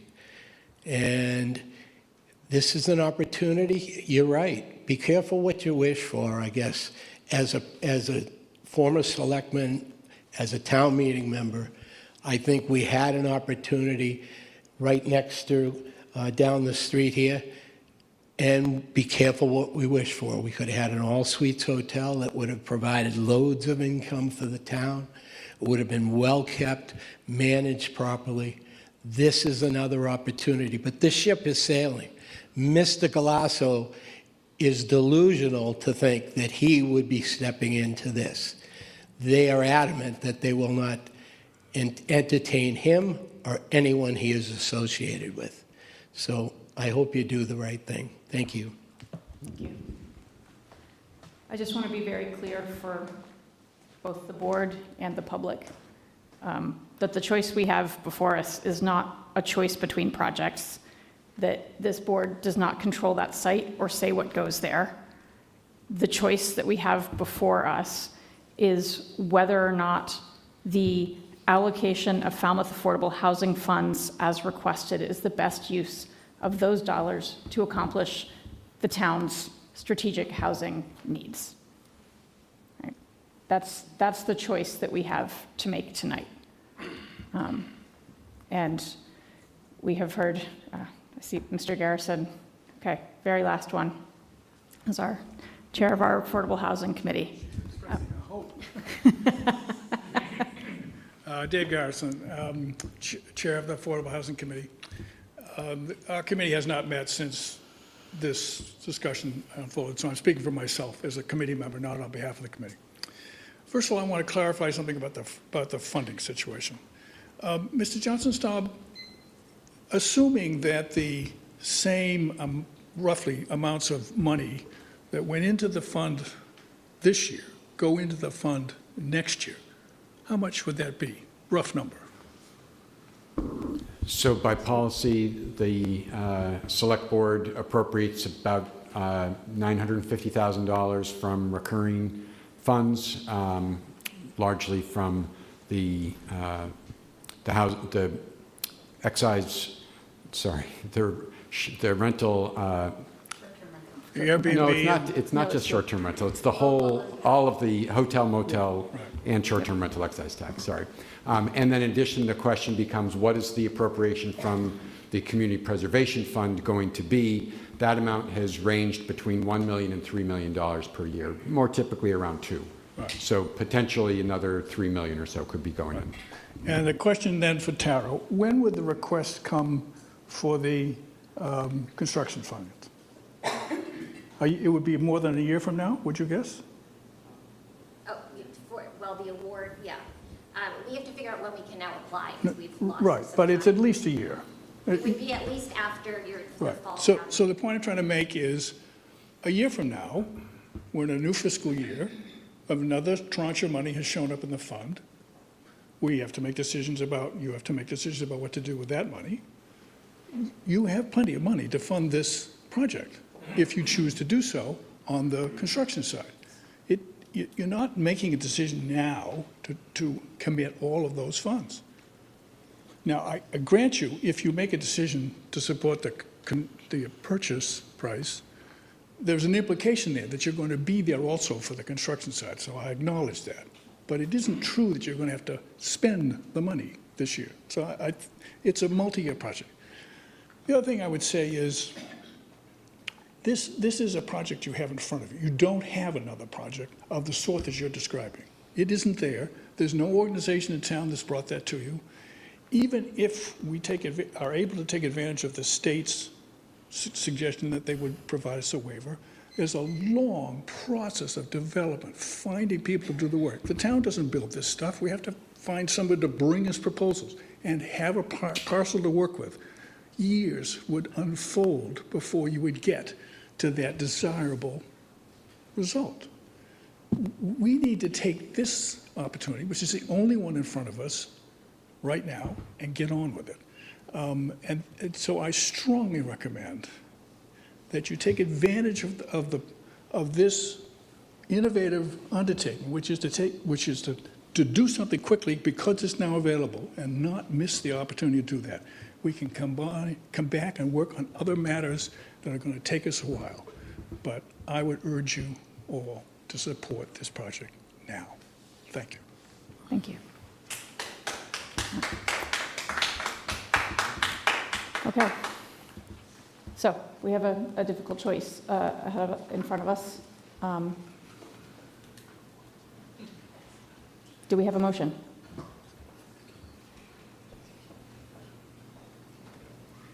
I have to go back to it. Make a motion that the Select Board, as trustees of the Falmouth Affordable Housing Fund, vote to award Falmouth Housing Corporation $2,600,000 for the acquisition of 545 Main Street for the purpose of creating 50 affordable rental units to be deed restricted at 60% of the area median income, and to authorize the town manager to execute the financial documentation setting forth the terms of the award.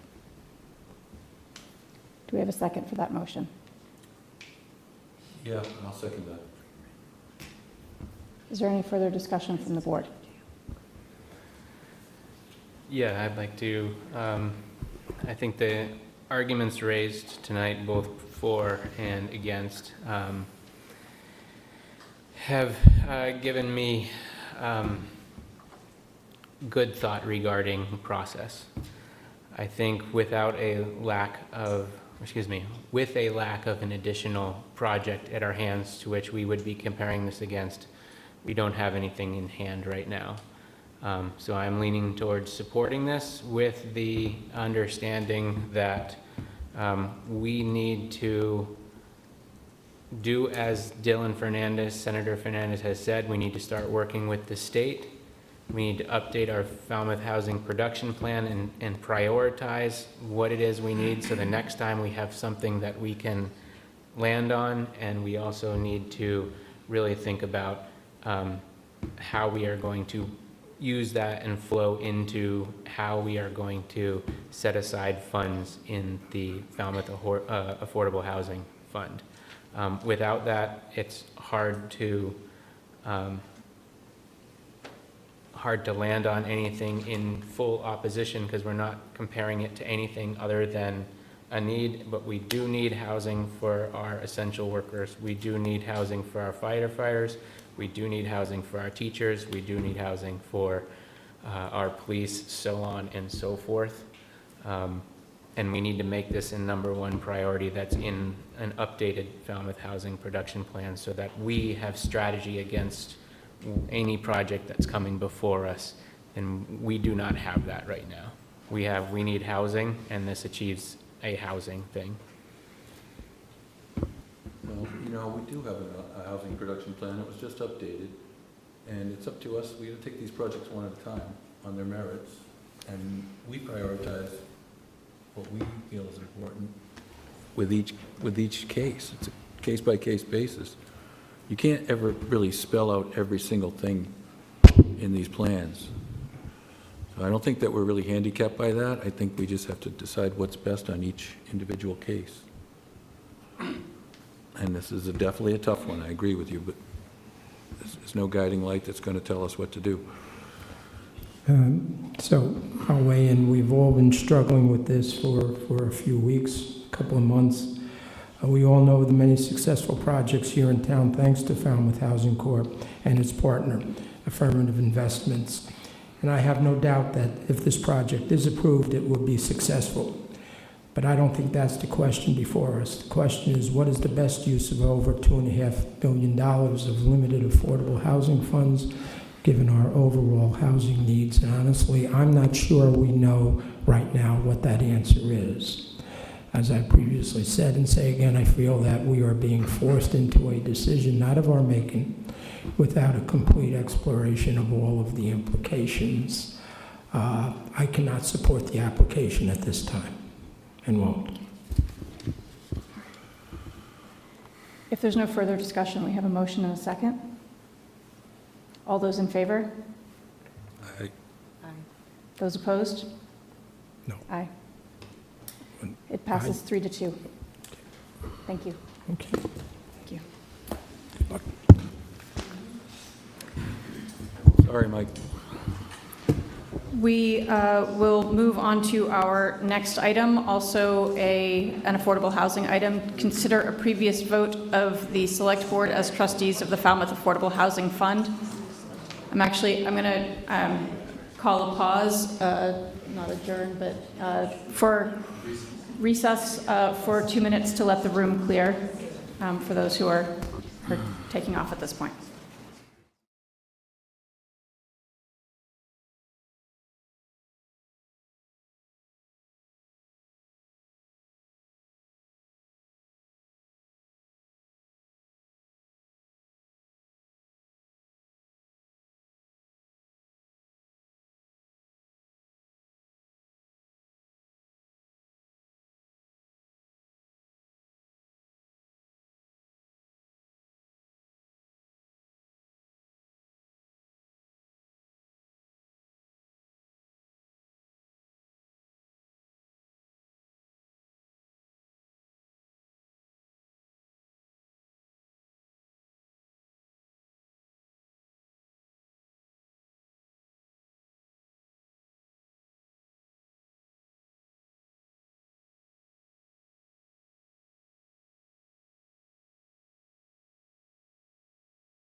Additional information?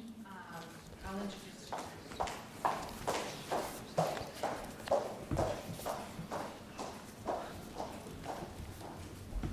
It's a really long walk.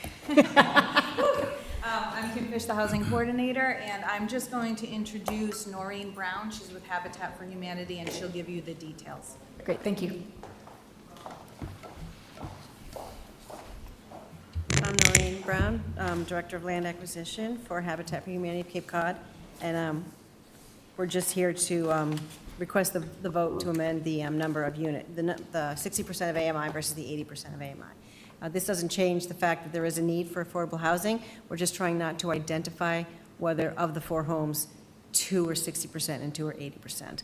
All of our projects will be under 80%. It's just this particular round of funding, this particular lottery didn't generate as many 60% buyers, so we had to shuffle in the 80% in their place.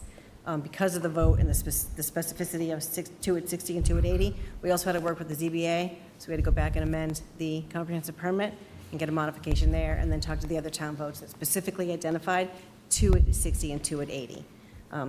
So we had a lottery for 6 homes. We needed 3 60% and 3 80%, and we got 2 60s. So Brewster needed 160 and 180. They were good. Falmouth needed 2 60s and 2 80s. They got 160 and 3 80s. And then we had Bourne. Bourne is a 1-unit community, one unit home. We just chose to do 60% there. We could not get a 60% buyer in Bourne as well, so that went to an 80% buyer. So we're just planning for the future. We will still have 60. We'll still offer the 60%. We're just trying not to designate how many of each AMI will be planned in advance. Can I just clarify?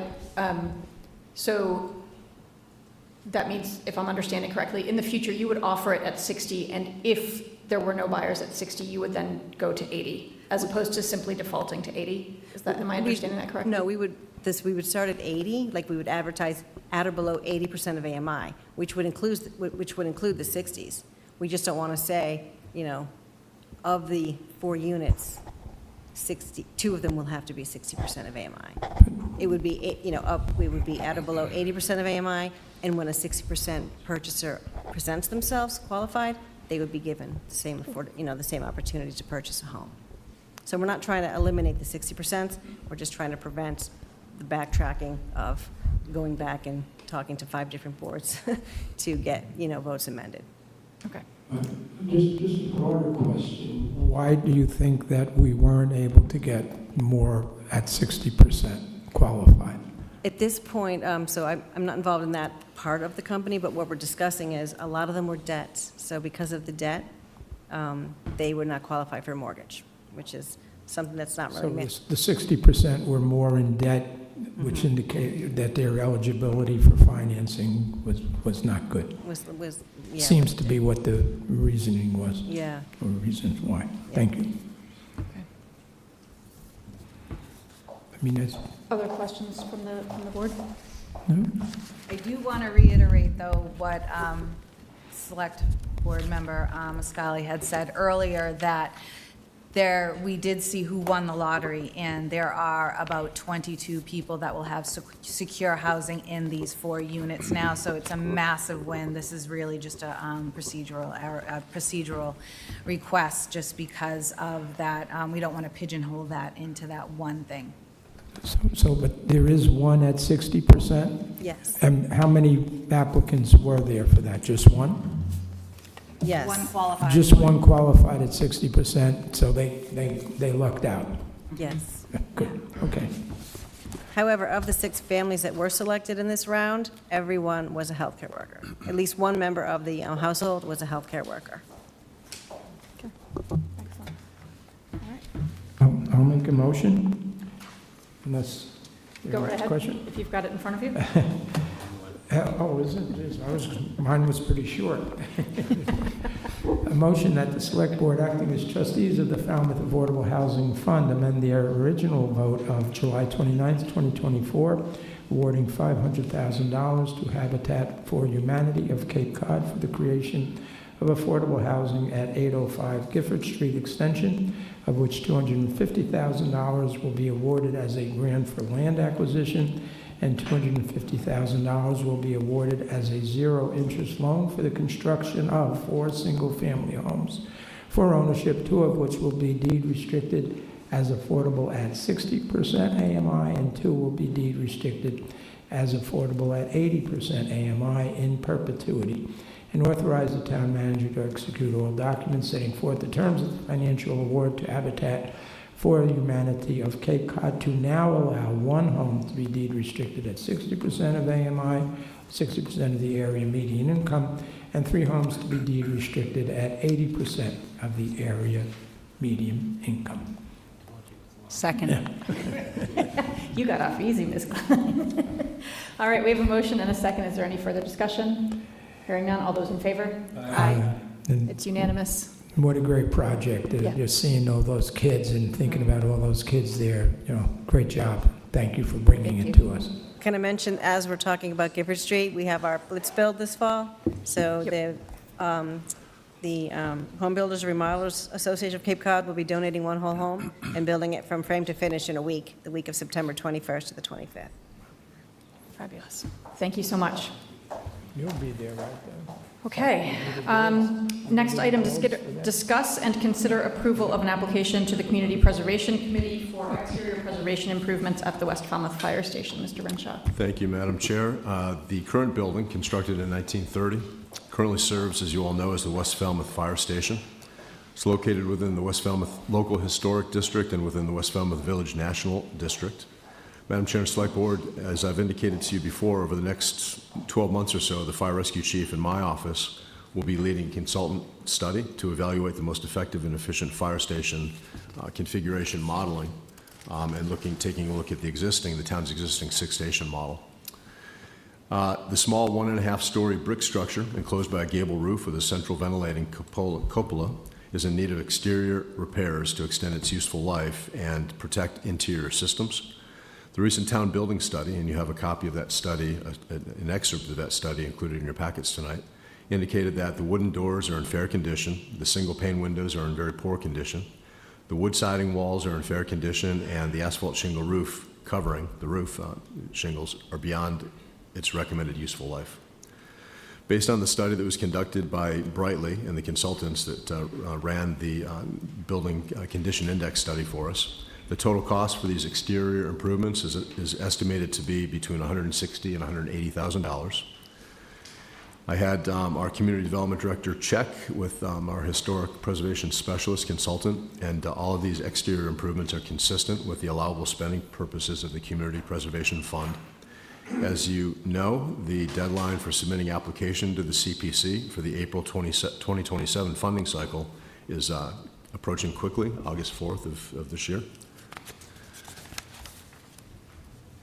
And Madam Chair and Select Board, pending the results of the aforementioned assessment of our existing 6-station model in the West Falmouth Fire Station, the management team recommends that any funds to improve the West Falmouth Fire Station be limited at this time to those that will improve the envelope or the exterior of the structure, such as the windows, doors, and roofing materials, thereby protecting, as I mentioned, the structure from further degradation.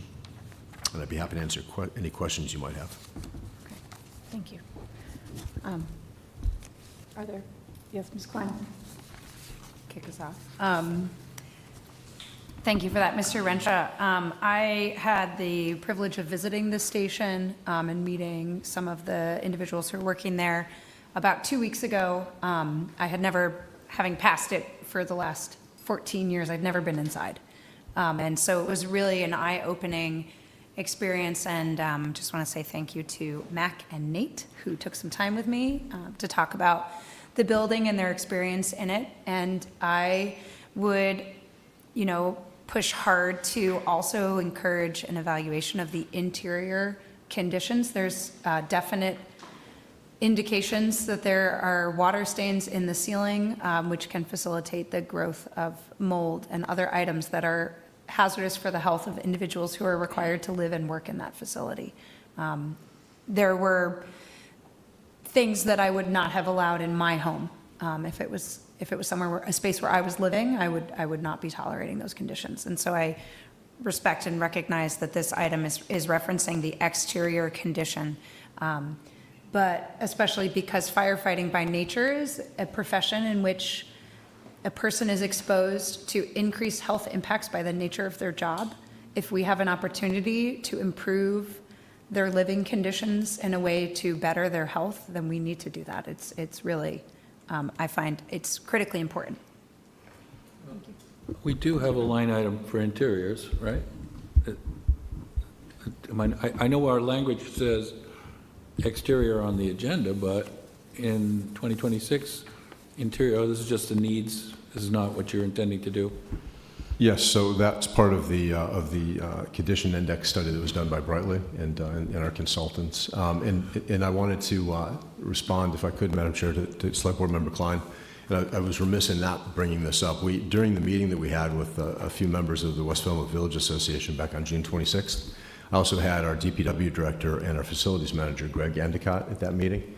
And I think when we went into that meeting, and again, pending the results of this evaluation of the six-station model, which is I hope to get underway quickly, it's my goal to make that facility enhance its habitability, make it safe. I think by replacing the roofing, that's going to likely address. We're certainly going to check into the leak and any existing mold conditions. My point, during that meeting, we had a discussion with the facilities manager. We also had another study done by Arcadis, which is, as you all know, responsible for the baseball fields in Trotting Park, looking at environmental concerns and hazards. And part of that study indicated that although there are hazardous materials present, asbestos in the floor tiles, perhaps in the walls, insulation and whatnot, lead paints perhaps in some of the windows, that again this proposal calls to be replaced. Unless you disturb that, it's not a hazard. If you disturb the floor tiles, they become friable and then they become a hazard. So the point of that is any extensive, significant interior improvements, moving walls, replacing electrical wiring, which I was told was not a life safety hazard at this time, the wiring. But to do that would require a complete, full abatements of the structure, and that I was told triples or quadruples the cost of the project.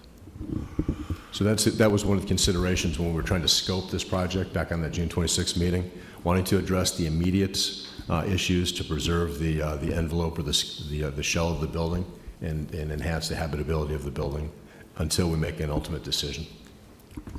If I could, it's interesting that, many years ago, the abatement was very expensive because it was not often done and there was very few contractors doing it. But since the state has tightened up the regulations, every time we demolish a house now, we have to abate anything that's in there before the permit is issued. It's made a much more common occurrence now, and there's a lot more contractors, so the prices have come down quite a bit in the last few years. Can I ask, Mr. Renshaw, and I appreciate the additional assessment in particular with the electrical wiring, given that is listed as beyond recommended life, but it was not clear from this report whether that posed an immediate risk. And I think, first of all, I very much appreciate being conservative with taxpayer dollars in the Community Preservation Fund as we assess our fire station model. At the same time, I hear Ms. Klein and Mr. Brown, and I also had the honor of getting a tour of the station, and I'm not sure if this all, I know some of it was identified as damage that has happened even in recent months, and perhaps in most cases since this assessment was done, but that evidence of water damage in the ceiling. And so I would like to see, to the extent that it is obviously compatible with CPC funds, to see this request address obviously the exterior, but also where we have life safety and habitability issues on the interior, to see if we can address those. Obviously, we need to fix the roof so that it's not leaking, but then if we can also fix the ceiling so that it does not have water damage and the potential for mold growth, understanding that we're not going to do the full 1.1 million, which is anticipated needs through 2045, and we don't know what the future use of that building might bring. And so that, I think, would not be a warranted expenditure, but I think some some expansion of the request beyond the 180,000 seems, or sorry, 160,000 does seem warranted. If I may, I mean, the larger amount may not be appropriate at this time, but I echo the sentiments from Sandy Cooney, chair of the CPC, which we received a communication today, expressing that, that any combination, if that is the way we go with the fire stations, is years away. And I certainly think that we need to address more than just the exterior repairs at this time and seriously look at those interior repairs that are necessary. It's hard to imagine, given our capital spending plan and $800+ million to factor in a new fire station as well in the foreseeable future. So I think we really need to realize what we have, similar to the discussion before. I mean, what we have is a aging fire station that's, needs a lot of repairs, and I think we need to seriously look at the interior and fixing it up. Did you want to place I am trying to control that capital spending, Select Board Member Muscali. I'm going to talk about that hopefully tonight. Did you want to place a cap on that? Because as I mentioned, we have done studies, and I was told that there are no life safety issues in the interior of the building. We'll take a look at the mold.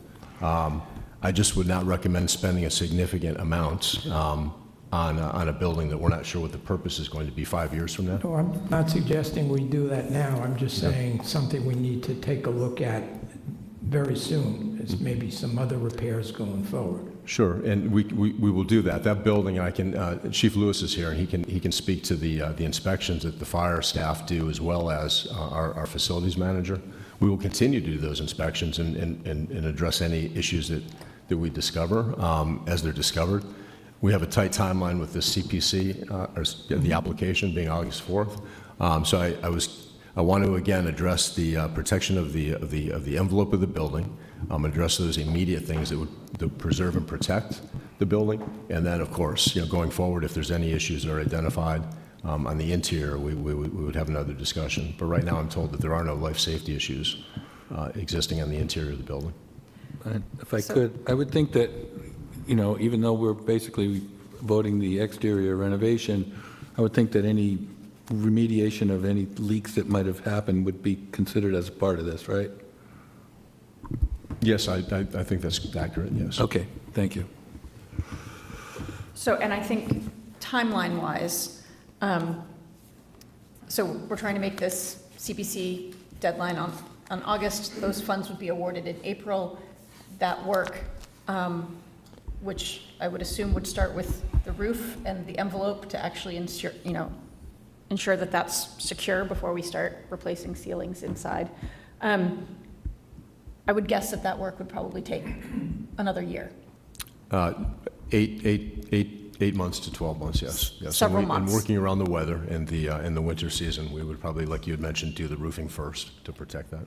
In the meantime, we will have completed the update to the study on response times and fire station models, and have a much better sense of what the future use of that building would be, right? And could then think about an additional round of investments. And so I think for tonight, I would suggest that there are maybe 3 ways that we could go, right?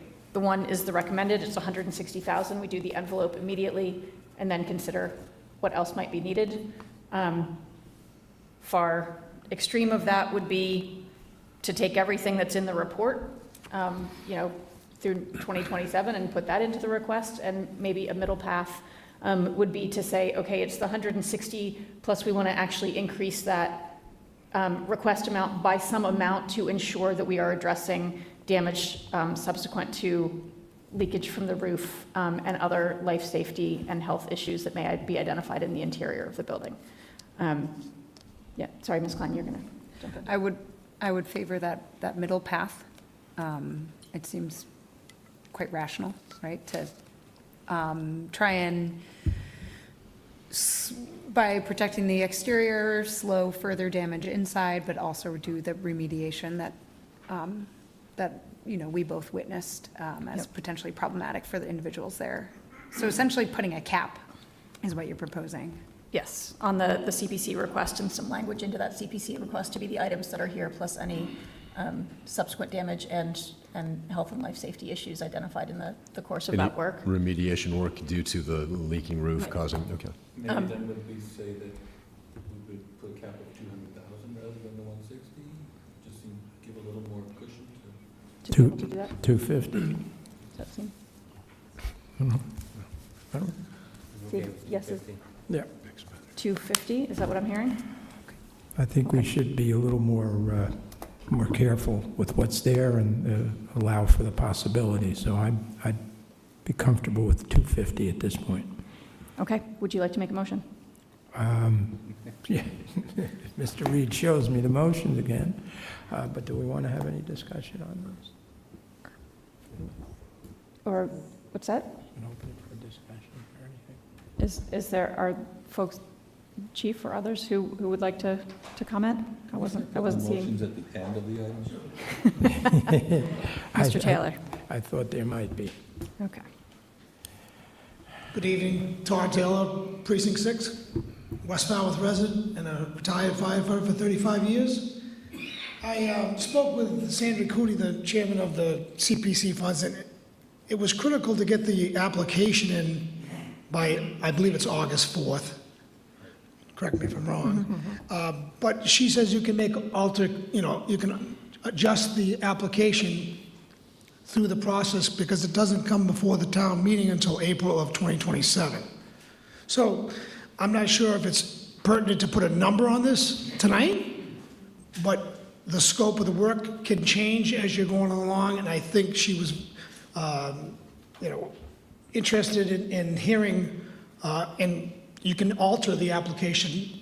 It just has to be applied for before the 4th of August so if you're having a struggle with the amount, because it probably is difficult to decide how much it's going to take to redo that building, but I think that's not pertinent to the application. Yeah, I appreciate that, and I think what we're trying to do is accomplish that deadline in a responsible manner that gets the work started as quickly as possible and brings that building into better condition, and also gives us the time as staff and as a board to evaluate the way that we use our fire stations moving forward, and that and can make future investments as appropriate. So I think we had potentially a motion to approve an application to the Community Preservation Committee for exterior preservation improvements as well as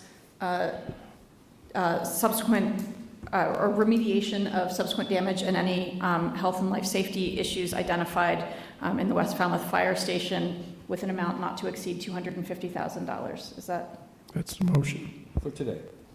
Exactly. For now. today. For now. If that's a motion, I'll second it. Okay, motion and a second. Is there any further discussion? All those in favor? Aye. Aye. Thank you. Okay. And again, thank you to everyone who welcomed us into the West Falmouth Fire Station.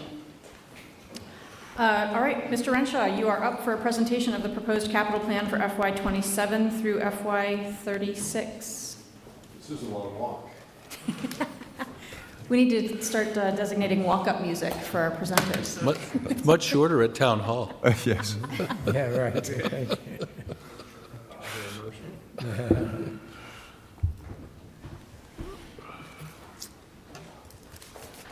Okay, good evening, Select Board and members of the community that are still here. Thank you for sticking around for this presentation.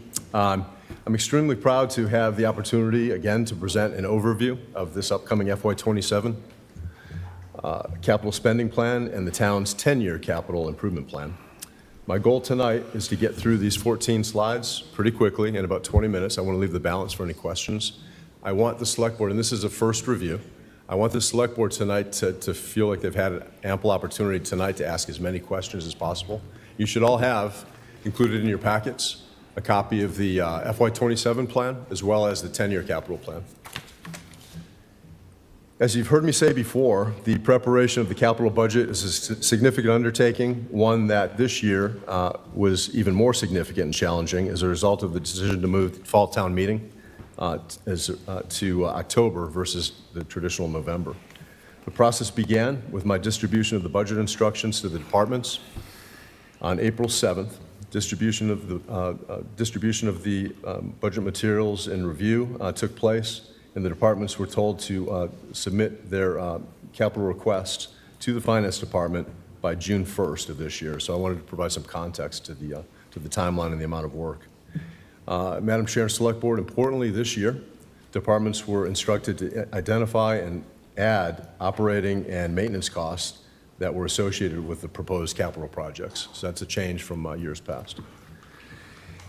As you know, and I mentioned previously, tonight's presentation is simply a first review and no formal action is requested. The town charter simply requires that the Select Board transmit the proposed capital budget within 30 days of submittal by myself, the town manager. As you've also heard me say before, the development of a 10-year capital improvement plan is probably one of the most critically important processes for which any municipality endeavors. And a well-crafted plan should reflect the strategic priorities of the governing body. Importantly, as I did beginning with my first capital plan here with the town of Falmouth back in FY24, I asked each department to tie every capital request that they submitted to one or more of the 7 strategic priority areas of the board's strategic plan.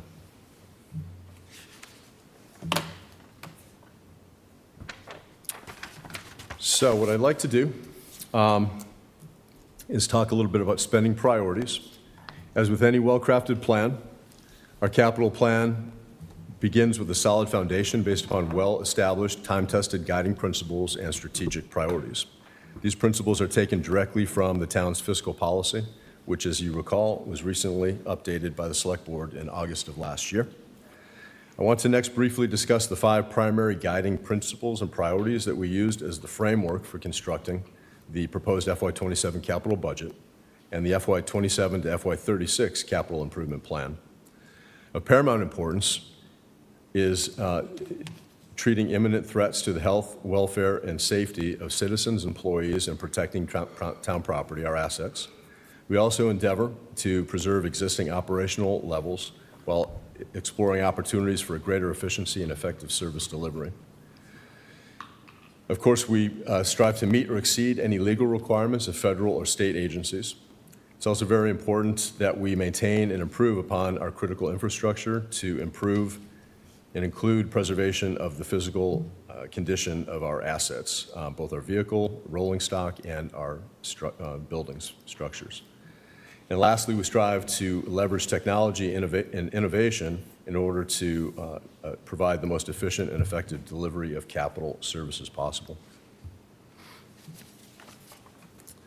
Although I briefly addressed the capital budgeting process this year during my opening remarks, I want to take just a moment to provide some additional details, particularly the rationale for reducing the use of free cash in this FY27 capital budget.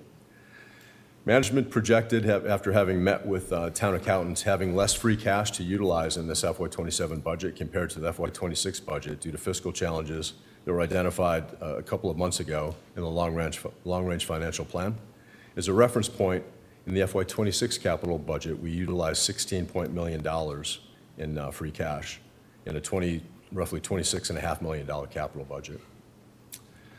The goal from the outset was to maintain a surplus of free cash of approximately $3 million after funding the capital budget, as we discussed with you during the presentation of that operating budget earlier this year, and also during the April and May discussions with regards to the long-range financial plan.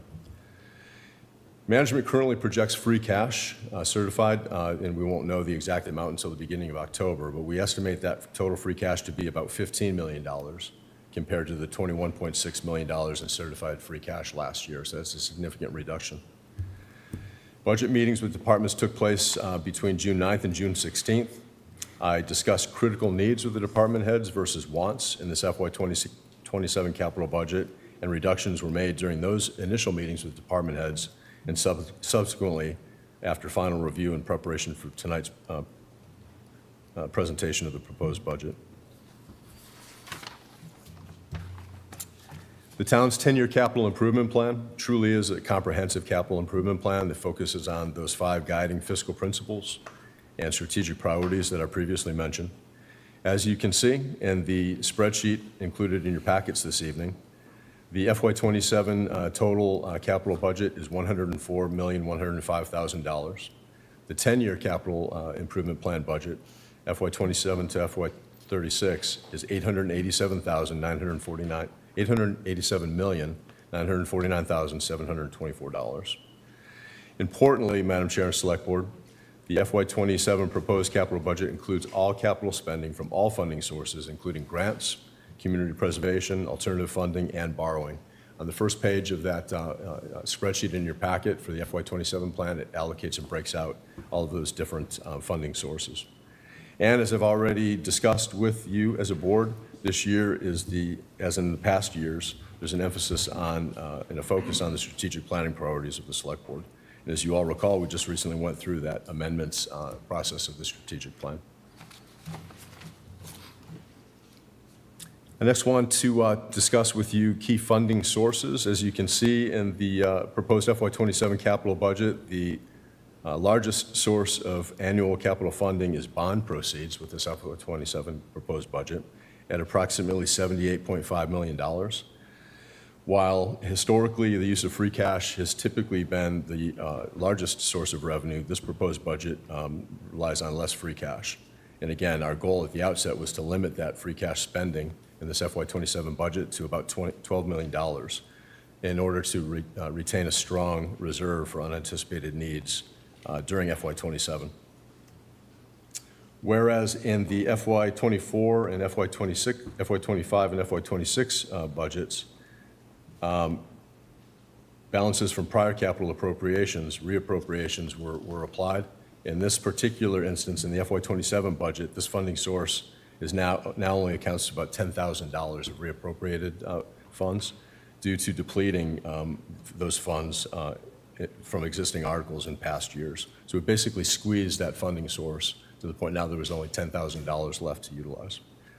Grant special revenues and other funding maximize the use of that non-free cash, again, to address priorities and maximize our reserves. And I want to review several of these alternative funding sources with you in the next couple of slides. This slide provides an overview, again, of the proposed spending. As I mentioned before, we're trying to limit that use of free cash spending in this FY27 budget to about $12 million. As you can see, the proposed FY27 budget proposes the use of $12,160,000 in free cash. Again, as a reference to last year's capital budget, we utilized about $16 million to fund a $26.4 million capital budget in FY26. We're proposing the use of $500,000 in this FY27 budget in Community Preservation Act funds, and that's largely school department district-wide playground equipment replacement. We're proposing the use of $1.72 million in capital and debt stabilization. Of this amount, I'll break out the spending in this amount of the capital and debt stabilization. EMS monitor defibrillators, about $400,000 from the Fire Rescue Department. Fire Rescue Department also has a request in for the replacement of the self-contained breathing apparatus in the amount of $920,000, and electrical transfer switches for the generator at the water treatment plant at about $400,000. Grants and donations, we're proposing the use of $7.73 million approximately in grants and donations. There's a grant match for coastal resilience of about $474,000 included in that amount. As we learned at the last meeting on July 13th, East Falmouth Library, we're projecting $7.19 million in that state grant for the East Falmouth Library. DPW has made requests for facilities emergency power infrastructure improvements, about $50,000 to provide a new generator for this building, the senior center, and not a new generator, install a generator at the senior center. So there's about $50,000 in grants and donations for that use. Waterways Fund, $26,000. Sewer energy embarkation, sale of land, we're projecting about $450,000. And lastly, transfers from existing articles, as I mentioned earlier. Although that was a significant source of funding in previous capital budgets over the past 3 years, it is not as significant this year at $10,000. And as I mentioned earlier, the largest source of funding in this FY27 budget is borrowing funded through bond proceeds at about $78.5 million. The slide shows 81, but as we learned at the last meeting, there's some grant funding through the Friends of the Library and a couple other sources that project about $3 million in donations. So we backed that $3 million off that borrow for the East Falmouth Library. Okay, the next 3 slides will highlight some of the larger capital projects that will rely on bond proceeds to fund them. We've all heard a lot about the police station construction project. As was shown during the Police Station Advisory Committee's July update to the board, we're projecting $65 million schematic design estimate for total remaining project costs. We've added, as I mentioned, about $337,000 in ongoing operating and maintenance costs estimated for that facility. That does not include, importantly, adding any new police officers. That's just the O&M, the operation and maintenance costs, additional cost.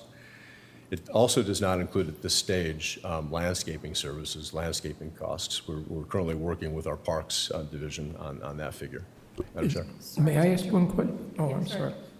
Go ahead. No, is that $337,000, is that this upcoming year, or for what period of time is that? No, that would be upon opening and running the facility. That would be at the operating and maintenance costs. For year one? For the new facility. Pardon? For year one? For year one. And that money's that's going to increase, obviously. That would be a recurring cost, and there'd be some escalator in that as far as, because most of it is positions, some additional custodial positions, electric utilities, that has an escalator. Thank you. That was my question. Okay. Was what year that should, making sure that wasn't in the coming fiscal year operating budget. And as you all know, we're looking at a May 2027 debt exclusion ballot question. I want to thank the Assistant Town Manager for calculating annual debt service. We're looking at, based upon, again, the $65 million construction project remaining cost, about $4 to $6.5 million. When you look at a 20 to 30-year term, at 4.5% to 5%. The tax impact to the median single-family home, which is, we talked about $791,000 roughly, the median single-family home, that annual tax impact is between $135 to $225 per year. Mr. As the facility is currently. Just a quick question. Your slides always say 65 million and the PSAC always says 70 million. Mm-hmm. Whose number are we going on? So the PSAC, the $70 million includes the $5 million in engineering design that's already been appropriated. Okay, thank you. Always wondered that. That's I helpful. always saw a disagreement between the slides. Yeah, Peter, if do I you have could anything just- else to say on that? Yeah, just to quickly add. So you'll notice the phrasing on this slide is total remaining project costs. We already approved $5 million for design, so that's the distinction. Everybody wants to, have one number and have it be the right number. The problem is there are several right numbers. That's a helpful distinction and explanation. No, thank you. Any other questions on the police facility? We still planning to have that a debt exclusion? Yes. Okay. Okay, moving on to East Falmouth Library. Again, a lot of this you heard at our last meeting on July 13th, but we recently received the schematic design estimate of total remaining project costs. It's $16.7 million. Again, looking at that state grants, provisional award of about $7.2 million. As I mentioned, we received word that there's potential donations from the library trustees, library support fund, and the Friends of the Falmouth Public Library in the amount of $3 million. So the total net cost to the town would be about $6.5 million based upon those funding sources. Again, October 2026 town meeting, which that was approved last meeting, moving that article forward. November 2026 debt exclusion ballot question is what we're projecting. And again, thanks to Peter for doing the math on this. We're looking at a tax impact based upon annual debt service between $425,000 to $585,000. The tax impact to the median single-family homeowner would be between $16 and $24 per year. And lastly, of the three large borrowing projects that have really increased our capital project for this FY27, we're going to talk a little bit about the wastewater ocean fall and effluent pipe. Again, estimated design cost of this project, $7 million. We're looking at a May 2027 exclusion ballot question. Again, based upon the annual debt service of $455,000 to $630,000. We're looking at a tax impact to the median family single-family homeowner of between $16 and $24. Can I ask a question? Some of the police station, yes. So, for the outfall, that's the cost of design, that would be a debt exclusion question? Isn't a debt exclusion for something long-term that's going to be amortized? I mean, just questioning whether it would be a debt exclusion item. Yeah, we would, because it's $7 million and it's not something, I mean, there's some decisions to be made here. In theory, I suppose you could use debt and capital stabilization for that $7 million, but that would be a big chunk of the balance of the debt and capital stabilization. So, you're right, sort of typically in the past, design costs around $1 million or so. You don't typically do a long-term bond on that, but at $7 million, that's not something that we can do without borrowing. And at this point, we don't have the room within the levy limit to do it without a debt exclusion. We don't have the room in the debt, in the levy limit. I shouldn't say within the levy, within the levy limit, right. So, without increasing You'd have to go over. the revenues, right. Yep. Okay, Yep. thank you. Okay, thank you, Peter. I next want to shift focus to discussing with the board those projects that were deferred or recommended for not to be funded this FY27. Similar to last year, we removed denitrifying septic cost mitigation of about $1.8 million from the FY27 budget. And again, similar to last year, the reason for that is we still have no clear policy document that governs that type of a process. Although the Financial Fairness Task Force group that's recently been formed, we hope will address this and we will have that document going forward. But right now for the FY27 budget, we would remove that $1.8 million. Is there a question? Sorry, I have a question later in the slides, so just Okay. before you move on. Also, importantly, I want to point out that the Recreation Department requested $2 million in funding for synthetic surface fields, and we did not recommend funding for that particular project in the FY27 budget. The next list of projects are projects that were deferred, and these total about $1.14 million. The fire engine tools and equipment of about $220,000 was deferred. Fire prevention vehicle, after talking to Chief Lewis, that purchase was deferred, $80,000. International truck with vacuum system, this was a DPW request. We were able to defer that. We felt we could get by with the current equipment that we had on hand, and that was a little less than $400,000. Chevy Equinox electric vehicle, $34,500. Ford Ranger, and these are for DPW requests. Surf drive water main improvements, we eliminated that request of about deferred that request, for about $275,000. Recreation Department had requested basketball court resurfacing and some repair work, and I believe that was at Falmouth Heights basketball court.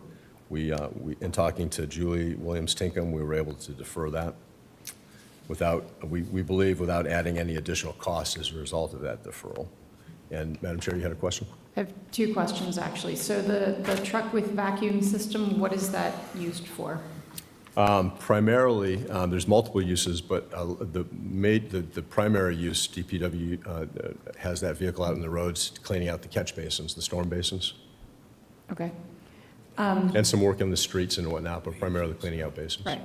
And then the surf drive water main improvements, we are, I believe, I hope, still moving forward with the municipal vulnerability planning program that is looking at surf drive water main relocation. Yes. Correct. So what was this and how does that interact with that process that we're looking at for moving that Did water you recall? Yeah, go ahead. Yeah, I believe this is an improvement or replacement of an existing water main in Surf Drive. So it's not the planning work to potentially have to construct a replacement for that. It's in the existing location to improve the And Madam Chair, I current think water that, main. thank you, Peter. The discussion we had with DPW and with coastal resilience and water was that, does it make sense to do this replacement? Let's wait until we get the results of the vulnerability study, and we'll be able to make a more informed decision. Excellent. Okay, thank you. Are there other questions? Any chance that we could roll that into the grant application, because it's part of being resilient? I think there's an opportunity. Yeah, we'll definitely take a look at that. Okay, thank you. Okay, the next, the last couple of slides are really talking about highlights other than the big borrowing projects. As recommended in our capital efficiency plan that we did a couple of years ago, the replacement, this water main replacement in the amount of $3 million calls for a planned replacement at Saconesset Road from Palmer Avenue to Arnold Gifford Road. And again, it's in accordance with the capital efficiency plan that was approved back in 2024. Consultant-led, Tata and Howard helped us with that study. The ADA compliance amount of $275,000, those are pedestrian facility upgrades, a lot of intersections, making them more ADA handicap accessible at the intersections, the treads and whatnot at major intersections. Importantly, and we learned this during the winter storms this past winter, there's a significant investment in emergency power infrastructure improvements. The $430,000 roughly that are listed includes replacing the existing aged, for lack of a better word, generator at Town Hall. We're constantly having issues with that breaking down. So that includes about $120,000 to replace that generator at Town Hall. It includes a new generator here at the Senior Center, which I mentioned, as well as 2 manual switches that provide easier switchover when you do lose power and have to bring in a portable generator. Basically just connect to the building and switch it over. We had a huge issue not having one of those transfer switches at the water treatment plant. And when we almost lost the generator at the water treatment plant, it caused problems for us. So working with our facilities manager, Greg Endicott, and Peter McConaughey, the DPW director, we were able to identify those higher priority, emergency power related improvements. Lessons learned from Winter Storm Hernando. $2 million in roadway paving, preservation, and construction under road maintenance construction. Construction of a 3rd lagoon at Long Pond Water Treatment Plant. This provides additional redundancy. Right now we've got 2 lagoons. This would provide a 3rd, obviously, and provide some additional redundancy. If we ever had an issue with the 2nd pond, we would switch over and utilize this pond. It also is going to allow us to dry a lot of that sludge so that we can it makes it more economical to transport out. Yes. Is there any opportunity, is there such a thing as a grant for that other type of resiliency, like the switching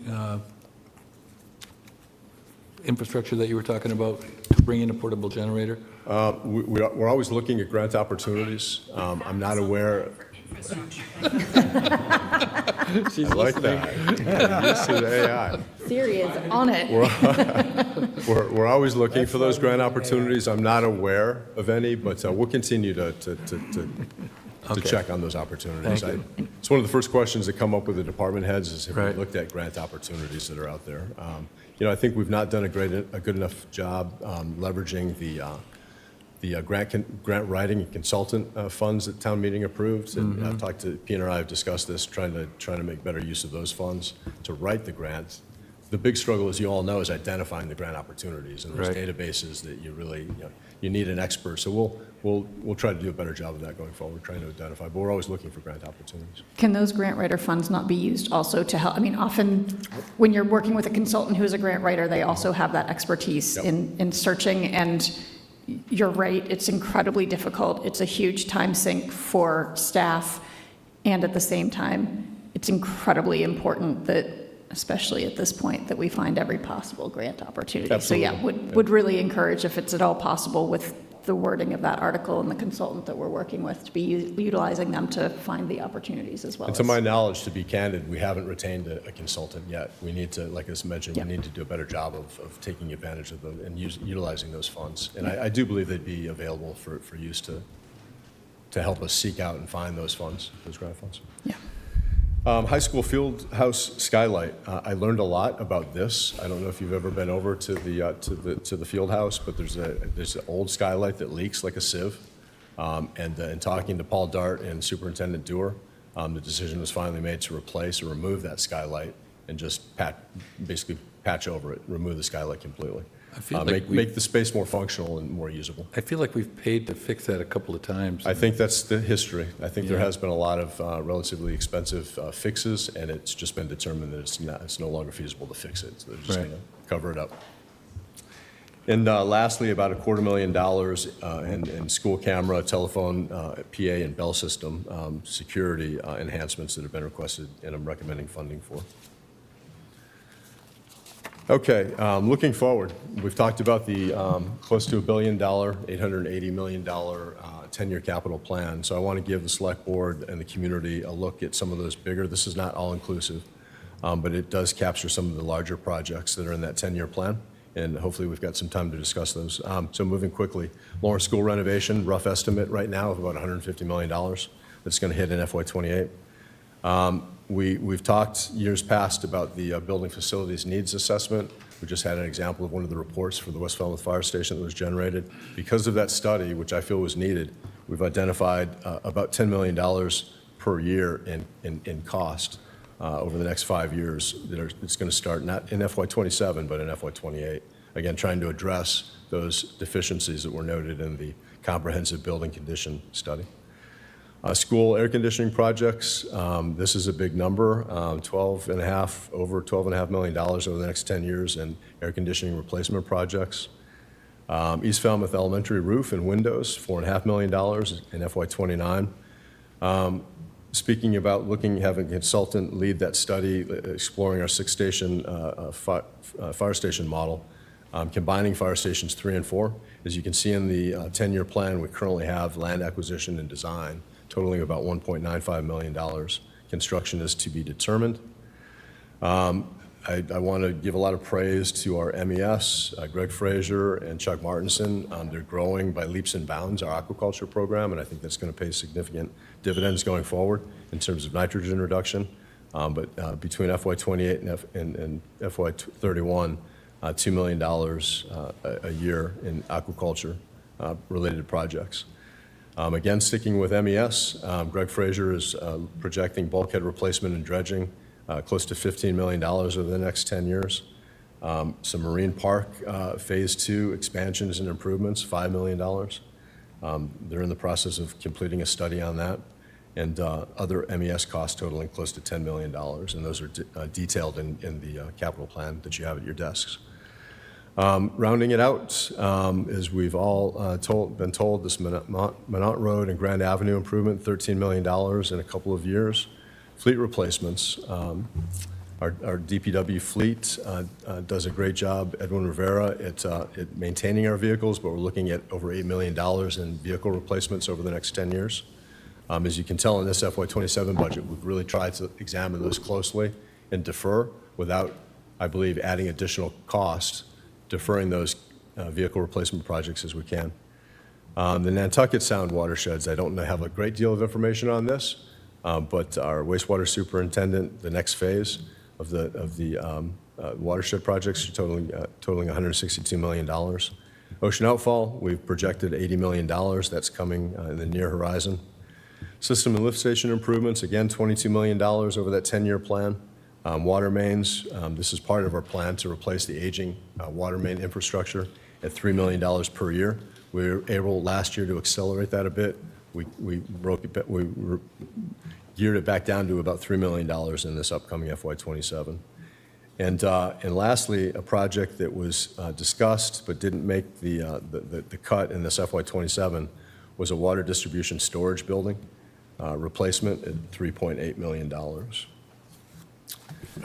So, Mr. Renshaw, could you, yes. I'm sorry, I missed it. The Nantucket Sound watersheds, what's that all about? Yeah, so I don't have a lot of You don't detail have much, but we have $162 million we're looking at. I think there's some detail included in your packet, but Peter, you want to? Yeah, just very broadly, it's the next phases of building out the sewer system.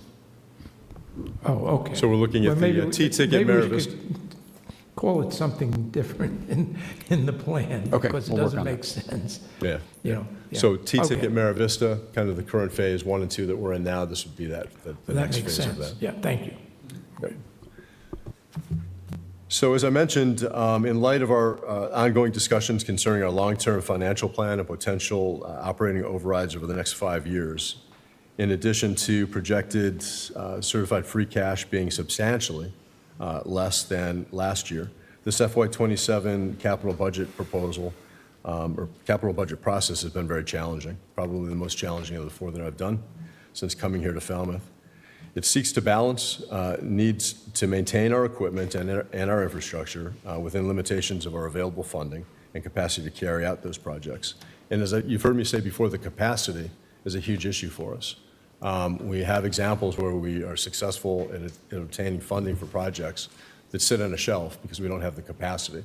We're trying to address that in this capital budget with a $250,000 request for an owner's project manager, if you will, that will help us get those projects off the shelf and in process, so we're being more successful at completing these projects. Because bandwidth and capacity has been a huge challenge for us. The proposals in this FY27 proposed budget represent the very upper limit of what we can spend, again, while trying to maintain and hopefully build those reserves.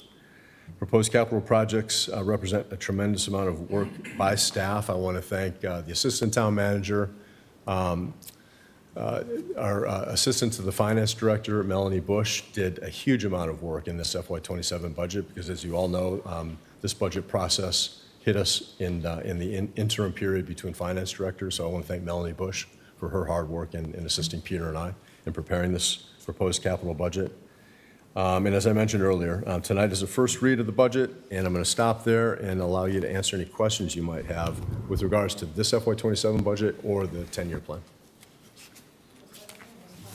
Okay, I have one sort of specific question, which is that I saw in, that there was a requested allocation of $200,000 to fund a local comprehensive plan, but then that was not allocated. Just curious about that because we, in our conversations, keep coming back to the fact that we don't really have a plan. Yep. And so it'd be just curious why that line item. I'm was so not glad you budgeted. brought that up because I meant to mention it specifically. So discussions between Assistant Town Manager and I and Jed Cornock, the Community Development Director, he's applying for grant funding for that LCP, the Local Comprehensive Plan. What we're recommending is we took that out again to try to maintain that $3 million or so buffer reserve going into through this upcoming winter. There's always unanticipated winter storm-related expenses. So we're really trying to, by removing that $200,000 request, waiting to see if we're successful through the one-stop shop or some other grant funding source at getting those funds to fund that project, which is critically important that we get done. We're waiting to see in April town meeting of next year, April 2027, if we're not successful at getting the grant, then we can look at some additional appropriation for that amount. So we're not losing a significant amount of time in getting that project underway. And it allows us an opportunity to, again, keep as much reserve funds through the winter storm season and into spring as we possibly can.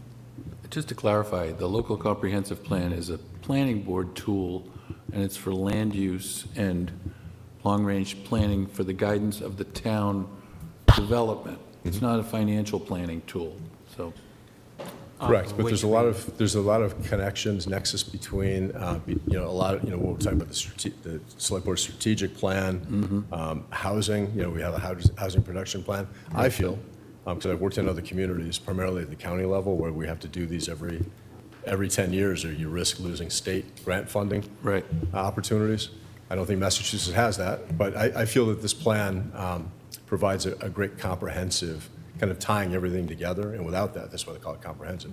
Sure. Without that document in place and updated every 10 years or so, I think we'll be in a better position once we get that update done. Definitely Although you're right, agree, it is a planning board kind of tool. But the idea of it is that it has a lot of longevity in it. And of course, it needs to be updated, but it doesn't really prevent us from doing our work. Right. And just to say, it is led by planning board, but it is by charter to be developed with significant collaboration with the select board. Right. So, and I think can go a bit beyond land use planning, as Mr. Renshaw was mentioning, with transportation, housing, and a certain amount of economic Certainly. development. So it's great that all these things have been identified, and I'm looking forward to, I think we need to have like a workshop where we can sit down and start to prioritize and maybe take some of these off the list if possible. I know they're all important, but I'm glad you brought that up too, Select Board Member Brown. So what the gentleman that spoke during public comments made the statement that we need to have a prioritization exercise and a workshop setting. One of the things that I'd like to do this August or September, when perhaps we get people start coming back and kind of settling down after school's back in, is have a kind of a prioritization session in the community, have another community conversation meeting or two that allows people to give the select board and management input and feedback with regards to priorities. I'll use this as an example, and I have. Over the past 6 months, I've received, and you have as well, several emails from parents concerned that the town is not investing heavily enough in recreational amenities fields. I don't disagree with that, but with that, there's competing costs, right? There's competing costs. So as the town manager, guidance from the select board and input from the community as far as what the community desires. Because with that, in additional investment in field space, multiple millions of dollars perhaps, you have to make those difficult choices about what doesn't get funded as a result of that. But if that's a priority, and then the additional ongoing maintenance costs associated with that. So those are the discussions that I'd like to have in the community in the upcoming 2 or 3 months, right before town meeting. Piggyback question on that? Sure, go for it. Just a piggyback question on that. We have 30 days to review this as a select board, and then what you've just outlined is that in line with the 30 days, or can you just describe what our process is and what our job is now as a select board over the next 30 days? Yeah, so the 30-day timeline, as I mentioned, is the charter requirement for the select board to transmit the capital plan to the finance committee. The finance committee has the draft proposed FY27 budget, and they're going to schedule the meetings beginning in August, I believe, to start, bringing in the departments and going through in detail the requests. I do believe, I mentioned August or September. We haven't discussed a date yet for those community conversations. I'd like to have 2, try and spread them out as much as we can, and working with the select board, trying to identify kind of the best format for those meetings. Because literally, budgets like our own personal budgets, it's about making difficult choices. We had one of those this evening, and having input from the community about what it values and what it sees Falmouth's future looking like in terms of recreational fields or police facilities or, you name it, any large-scale capital investment, I think it's going to be important. So that we can begin to look at this 10-year list and prioritize based upon that input that's received. So I think that's one important distinction is we need to transmit within 30 days the FY27 capital request to FinCom. A lot of this discussion is on the larger 10-year plan, not just that request, and also just in terms of our process here tonight and also for public comment. This is our first real run-through of this. We did add the meeting in August so that we can have additional time. So I think tonight, I appreciate Mr. Renshaw wanting to give everybody as much time as possible. For questions, I would like to try to keep our meetings out of respect for community and genuinely engaging folks in our process. Keep a lid on our end times. So we will have another opportunity to come back to this at our next meeting in greater detail. I'll keep it super fast. So I just wanted to share, it would be good, I think, in these presentations to present the taxpayer impact, a cumulative taxpayer impact, right? So we have 3 potential tax impacts, right? And so together they total $167 to $273 per person, or per house, per property. And so I think it's just good for transparency's sake to try and present that information in totality.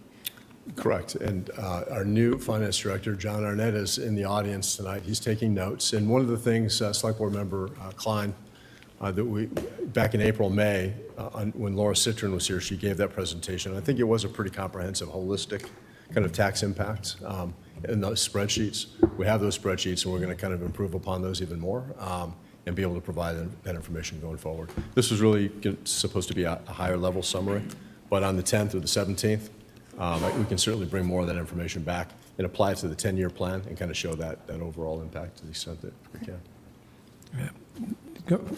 Question?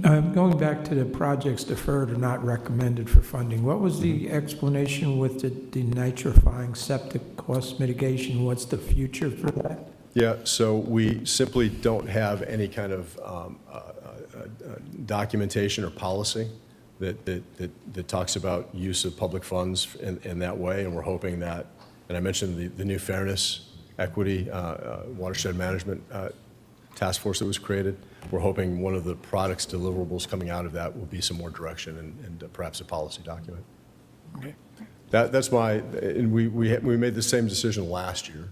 Peter, do you have anything else you wanted to add on it? No, just to clarify that. So we removed it from FY27, but you'll see it's still in the 10-year plan. There's a plug figure for it in the 10-year plan. And slightly off topic, but hopefully within scope, we are waiting for a few more, or looking for a few more applicants for that fairness task force, correct? That's the current holdup on getting that task force going. So we have 4 now. Right. That have officially. So anyone who is interested in that issue of how we fairly support folks who may be required to get an innovative alternative denitrifying septic system, please put in your application for that task force so that we can get that work going and get to those policies. Yeah, other questions from the board, and then I do want to provide an opportunity. I think we've got a couple folks here who have questions or comments. Mine's the tie-in between operating budget and our annual capital budget. Operating generates excess funds. Then those get transferred into free cash the following year. So, and then the third part is, from that, we have decided as a board that we use free cash to fund the annual needs. And then we also set policy for how much we want to keep as a kitty, a leftover. So, okay, so I'm just making sure that, are we discussing that priority right now? Because we have an operating budget deficit pending.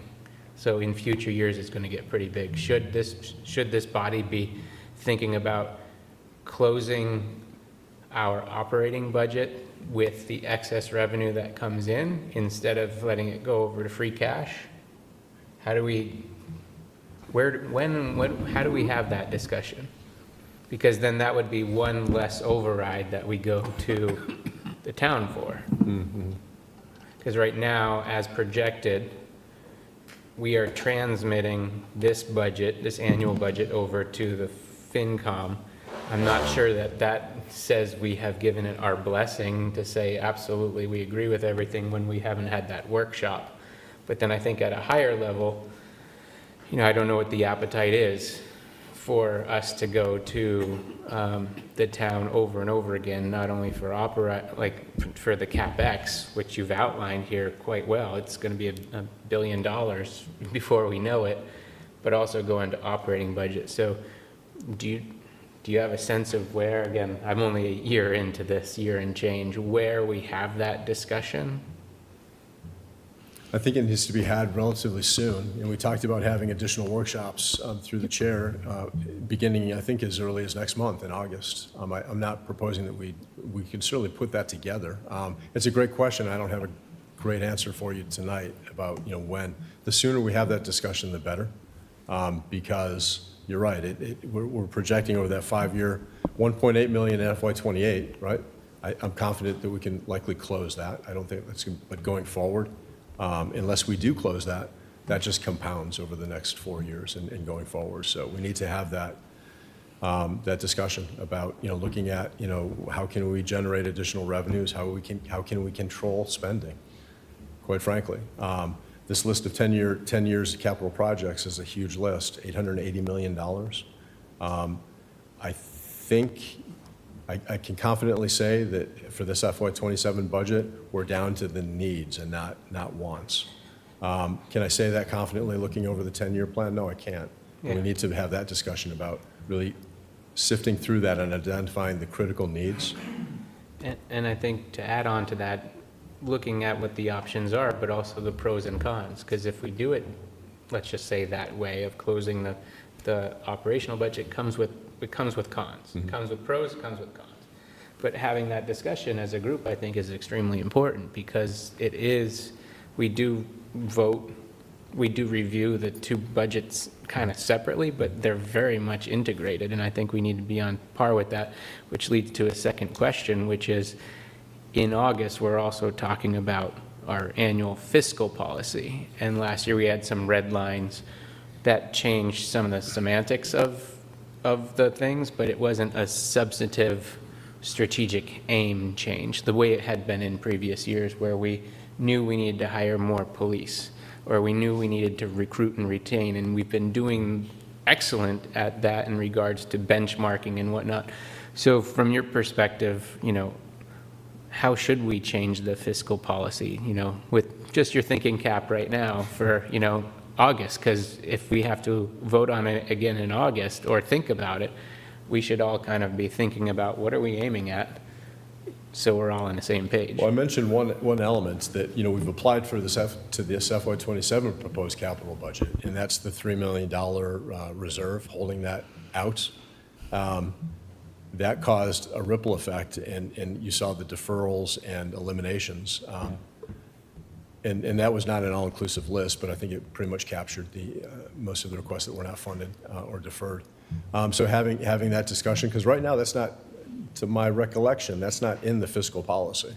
That's a decision that management made. We had the discussion with you all back in April, May, during the long-range fiscal plan about the importance of having that. I think there was actually a slide that talked about we should likely start looking to limit our free cash spending on the capital budget, to have that reserve. If I could, I think the sooner that we start talking about the 10-year capital plan, the better, and it's important, year by year, of course, is important, but we need to start knocking some of the stuff off the list, like the Minot Bridge. We allocated $5 million. Now, who knows, it might cost 12 or 15. We don't even know if we're ever going to get a permit. Maybe we just take it off the list. Maybe we just do dredging over there, and that's just one less thing to do. The Northwest Fire Station, I know you need to get a study to figure out if we really want to do it, but maybe we should think about whether or not we even really want to fund a study. Maybe we just make do with what we have, take that off the list. I mean, there's a lot of things we could take off the list without hurting the town. Well, we're carrying $1.9 roughly million in land acquisition and design engineering for that future, perhaps, Northwest Connector. But your point is it necessary? In my opinion, we need to have that study done so that we have the data to drive that decision whether it's necessary. And the quicker we get that done, because we are carrying a lot of money for a project that conceivably because we don't need. And that's only the 1.9. That doesn't even account for construction costs. Oh, no. Right. And Hatchville was $10 million. So I'm just saying, I mean, there's a lot of things that I think we should really think about backing off that list before we freak out, because I think there's a lot of it that could be deferred, not that it's not a good idea. Well, that's a workshop. I think that's a workshop discussion. But importantly, and I'm probably not doing a very good job kind of articulating this, but the functions, if you will, of government, like recreation investment, is that a priority? And if so, are you willing to, to what extent are you willing to pay if that requires additional tax burden? That's the kind of information that I'm really trying to get at. I can move things around in a 10-year plan all day long, but it's not reflecting your priorities. We're tying it back to the strategic plan. But I certainly think what we're missing right now is the community's input in terms of what priorities, and again, the functional type services that we provide. Public safety, law enforcement, fire rescue, emergency communications, increased staffing in those areas,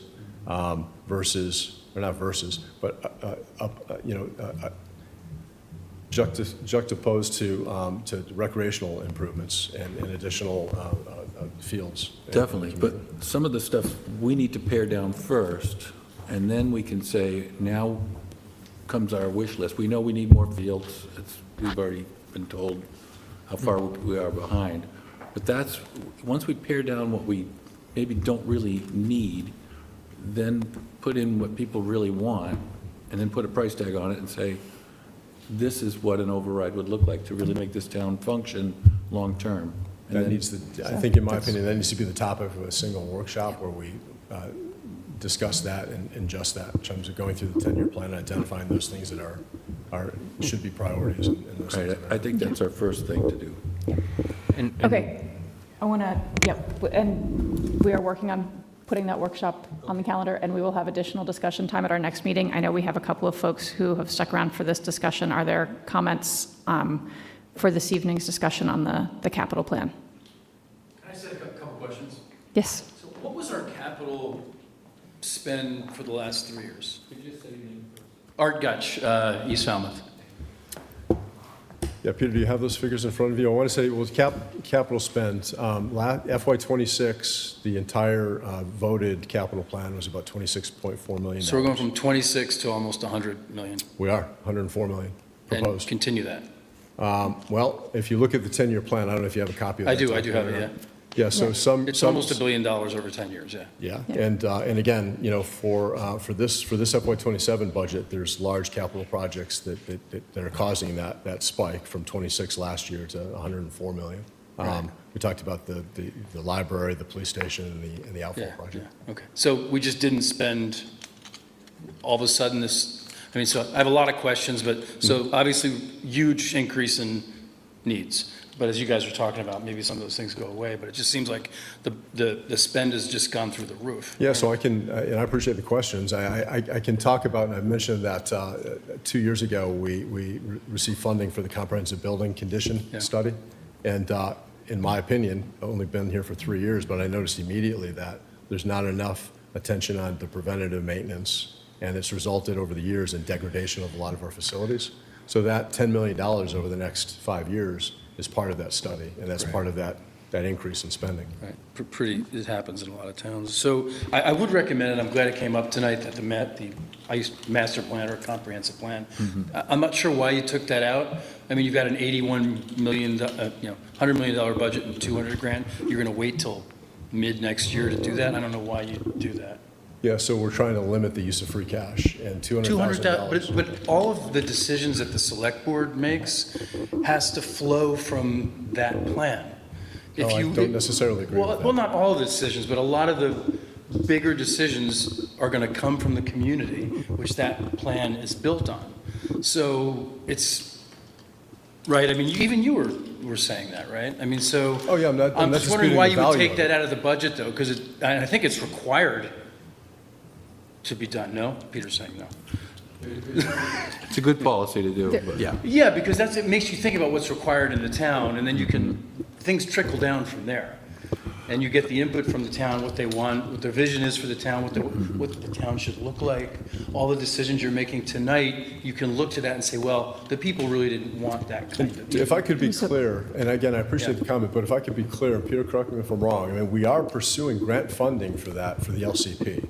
But that's What been we've going done on for a while, though, right? I heard that's been something that's been sitting there for, I don't know how long. Well, I can just speak to the past couple of years on the LCP, on the comprehensive plan. Right. Jed Cornock, the Community Development Director, is applying for grant funds through a couple of different sources. So I'm not disputing with you the importance of getting a study done. We're just looking at reducing the use of free cash. Anyway, at least it's a discussion, and maybe it'll get done. So is 7 million kind of an average on the grants and stuff that you get in the budget, or is that an anomaly? I don't think, go ahead. Yeah, so, again, great discussions. I'm glad you're engaged, and hopefully we'll stay so for Ask a couple of questions. for a while. I'm glad the workshops are coming up, too. I think that's important. Yeah, it's, the capital plan, There are elements of it that are more stable than others. So the free cash spend on things like vehicles and dredging, and that's grown somewhat, but it's fairly steady. Whereas the large borrowing projects are not. So why'd you spend $26 million last year and $100 million this year? 3 projects, and we knew they were coming. They're big.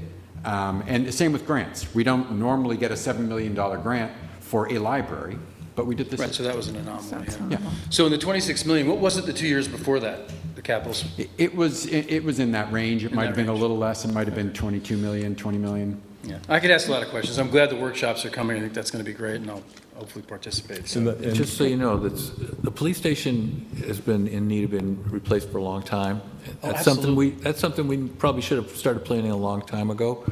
But what we got now, also the outfall pipe, we can't really do any more development, which a lot of people would be happy for. That needs to happen. But right? the outfall is not something we can wait for. I talked to them about that. And It seems like that has it's to just there's a lot of things that are crashing right now, and that's Yeah. why we're giving a heads up that it's going to be tight for the next, I'd say 8 or 10 years. But if you look at the end of that, there starts to be a little bit less pressure after about 8 years or so. Right, but it looks like we're going to, I mean, you guys don't talk about it, but it looks like taxes are just going to kind of skyrocket. I wouldn't say that.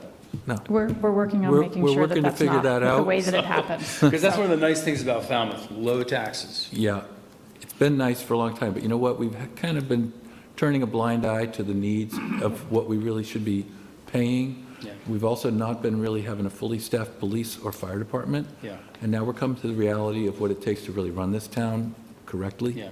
So, I do think that, and I've had this discussion with them at the police station, I mean, it's a big number for the police station. We need a police station. Mhm. I mean, I support the chief and everything, but anyway, that's all I have. Thank you. Thank okay, you. Thanks for coming. All right. Is that anyone else for? Okay, great. Thank you, Mr. Renshaw, and we will continue the discussion at our next meeting. Not a moment too soon, 55 minutes late, Mr. We will move to our next item, which is consider a vote to execute a collateral assignment of groundwater discharge rights relating to the YMCA project at 487 Brick Kiln Road. And Mr. Renshaw, as you make your way back to your seat, and this may be over to council as well for some opening comments.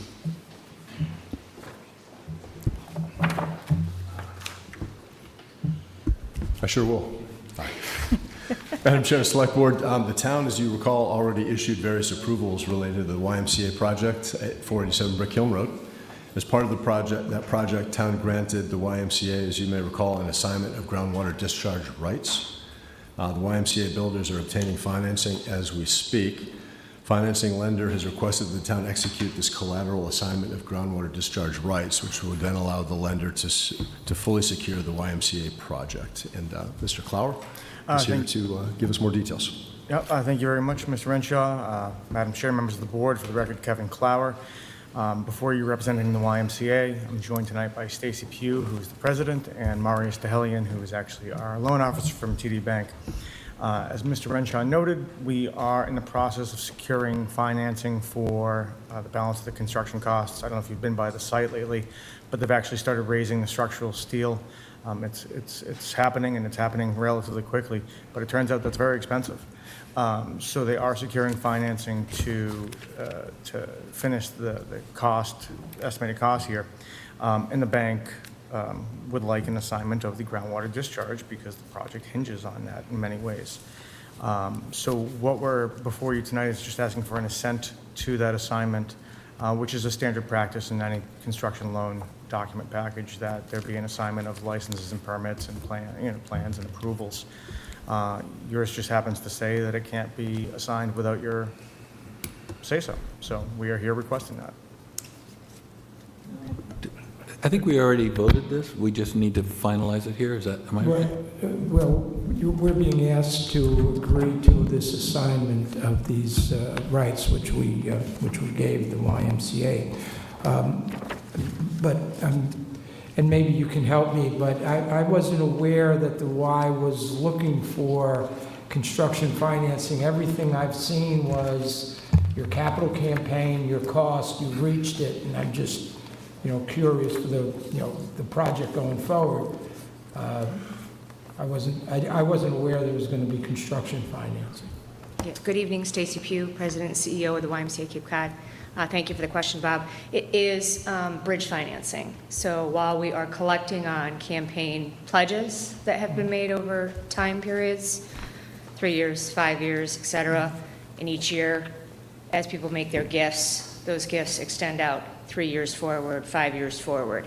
So the bridge financing allows us to close that gap temporarily while we work on collections.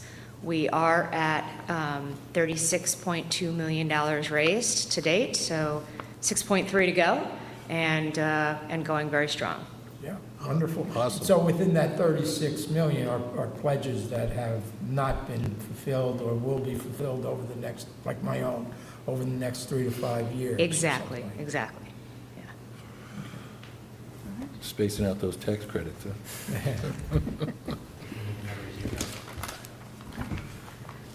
And as, But this does relate to what we've already Yes. voted. Yes. This just, You've approved this, Yeah. Mr. Brown. That- You've approved the assignment to the Y, but we're Correct. asking for your assent to the Y's assignment to the lender. got it. Thank you. We are, just one point of order, I guess, before the board moves in any direction. We are hoping to close this very shortly, and I don't know what the protocol is for the board signing. I have documents here that you can sign if you choose to approve so tonight, but we're looking to close this in the next few days, so. Let's do it. all right. Should I go ahead? Go for it. Okay. I make a motion to execute a collateral assignment of groundwater discharge rights relating to the YMCA project at 487 Brick Kiln Road as presented. I'll second that. All right, any further discussion on the board? Hearing none, all those in favor? Aye. Wonderful, thank you very much. Thanks. And yes, if you have, Is it not in the city? it's a good question. It is. It is right here, in fact, and we will pass that, Make it worth your time. pass that down.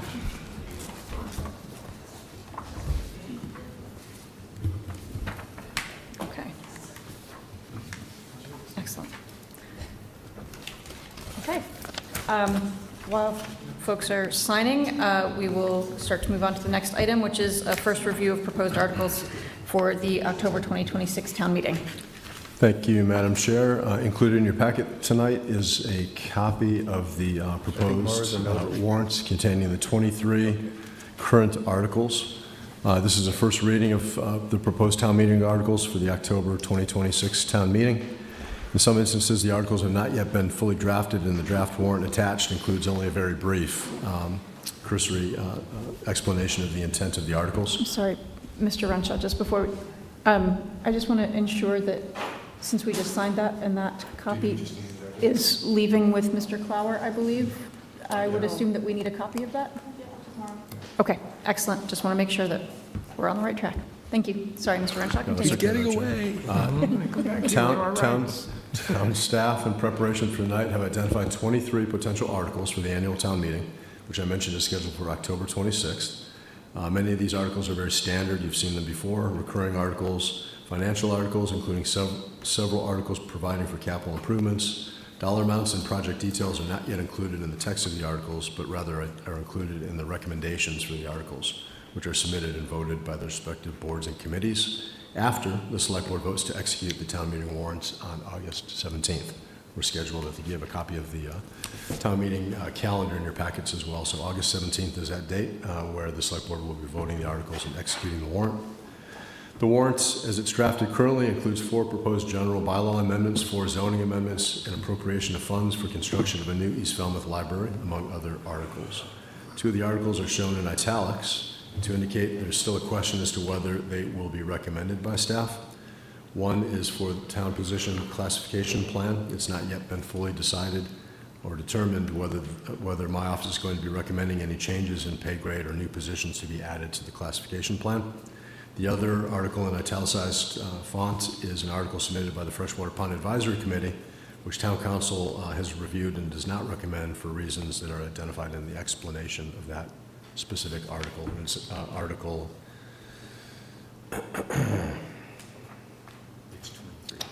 23. Article 23, thank you.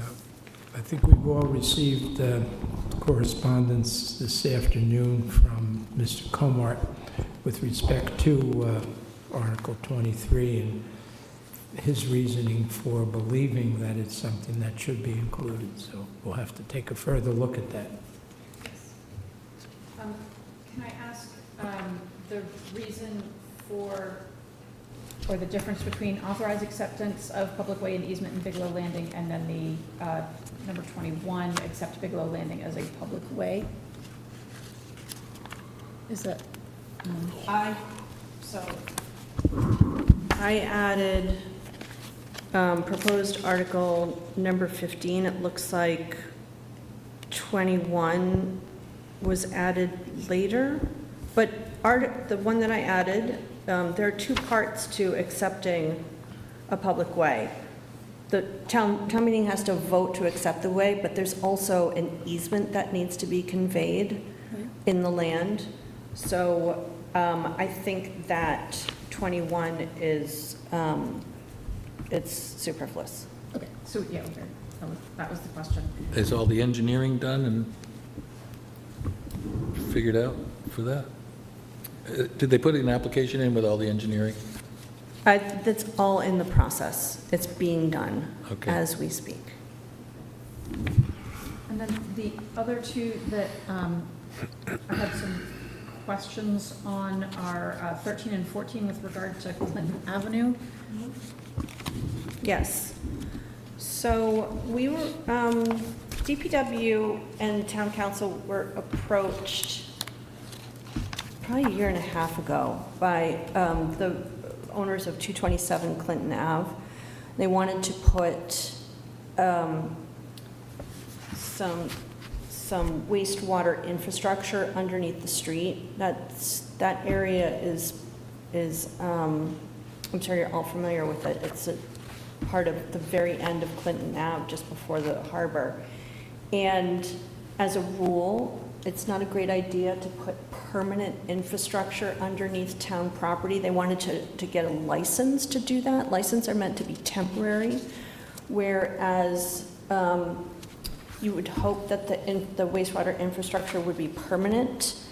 And so there was talk of granting an easement to the owners there so that they could construct the proper infrastructure. And where the DPW landed instead was preferring to take this route, where the town would discontinue just that portion from the intersection of Scranton Ave there to the water, and discontinue that, allow the private homeowner to own the land so that they could place the wastewater infrastructure there themselves,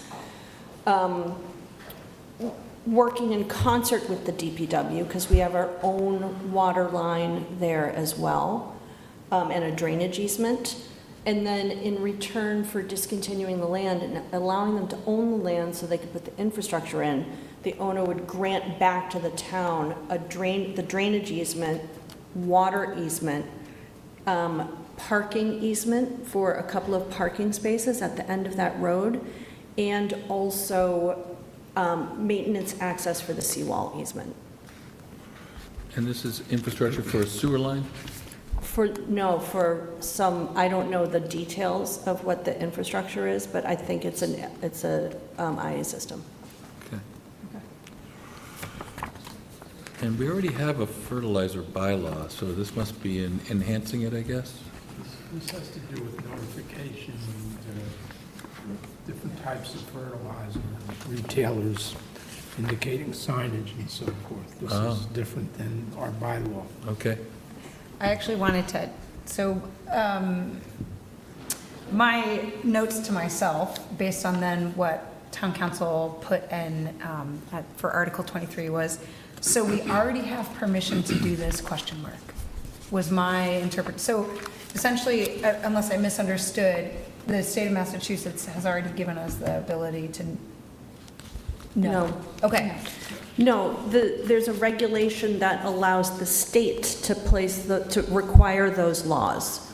So what the bylaw does, it's a duplicative bylaw that would essentially require what's already required by the state, but it adds enforcement on the part of the town to a state's regulation. So we already have the requirement to notify about phosphorus and fertilizers from the state. So the town, yes, that's all contained in the state regulation. So what the proposed bylaw is word for word what's required in the state regulation. Okay. So I think the whole thing would come down to whether the town would adopt a bylaw requiring the same thing that the state requires, but if someone is violating it, the enforcement would come from the town rather than, getting the state's attention would probably not happen. So the state wouldn't take enforcement action. So it basically, I think, would give us the right to enforce if someone's violating it. One of the retailers is violating it. I wish it was that easy. However, without that regulation, the town doesn't have the ability to require such signage. So the state would have, the town would have to have some sort of regulatory authority to place that wording in any store that sells that kind of fertilizer. But that's what the bylaw seeks to do, right? So the bylaw seeks to give us the authority to require them to put that signage in. So what I'm saying is, if the state regulation ceases to be, or if it changes at all, then we don't have the authority to have it. We don't have independent authority to have the signage because that's impermissible under the First Amendment to demand a vendor or some sort of, to anyone, to place signage on their own property. So this would be a home rule petition to allow that? Is that? You could seek a home rule petition, but the legislature would ask the same questions that I'm asking, where there's either a duplicative law that's already in existence, or let's say that the state changes their regulations somewhere along the way, it undermines the validity of the state bylaw. So we either have the local bylaw. So we either have a local bylaw that is completely unnecessary because it already exists somewhere, or if the regulation gets changed, we lose all authority for that bylaw at all. I'm going to ask that we postpone further discussion until our next read on articles, so that we can also have our committee members who have made this recommendation present for the discussion. It does sound like a solution looking for a problem. So. But I also just want to say thank you to Town Manager's Office for providing this. This is not something that we've typically done at this stage. I know that there's not a lot of information in this, and there's a lot that is still very up in the air. But the goal was simply to, before we actually are confronted with the final version of the warrant, to get a sense of how it's shaping up. So appreciate the willingness to provide that and everybody engaging with that. And again, this is a first read kind of situation, and we will be coming back to it. Okay, thanks. Anything else on that? Okay, great. Mr. Renshaw, over to you. Finally, how many meetings have we delayed this? Presentation and discussion on the ClearPoint Strategy, Strategic Plan and Capital Project Status Tracking Platform. Can you still make a clear point at 10:50? Thank you, and I'm going to be quick. I've got 15 minutes, but I'm going to try to beat that. So it's been about 6 months, I think, since my last update on this project.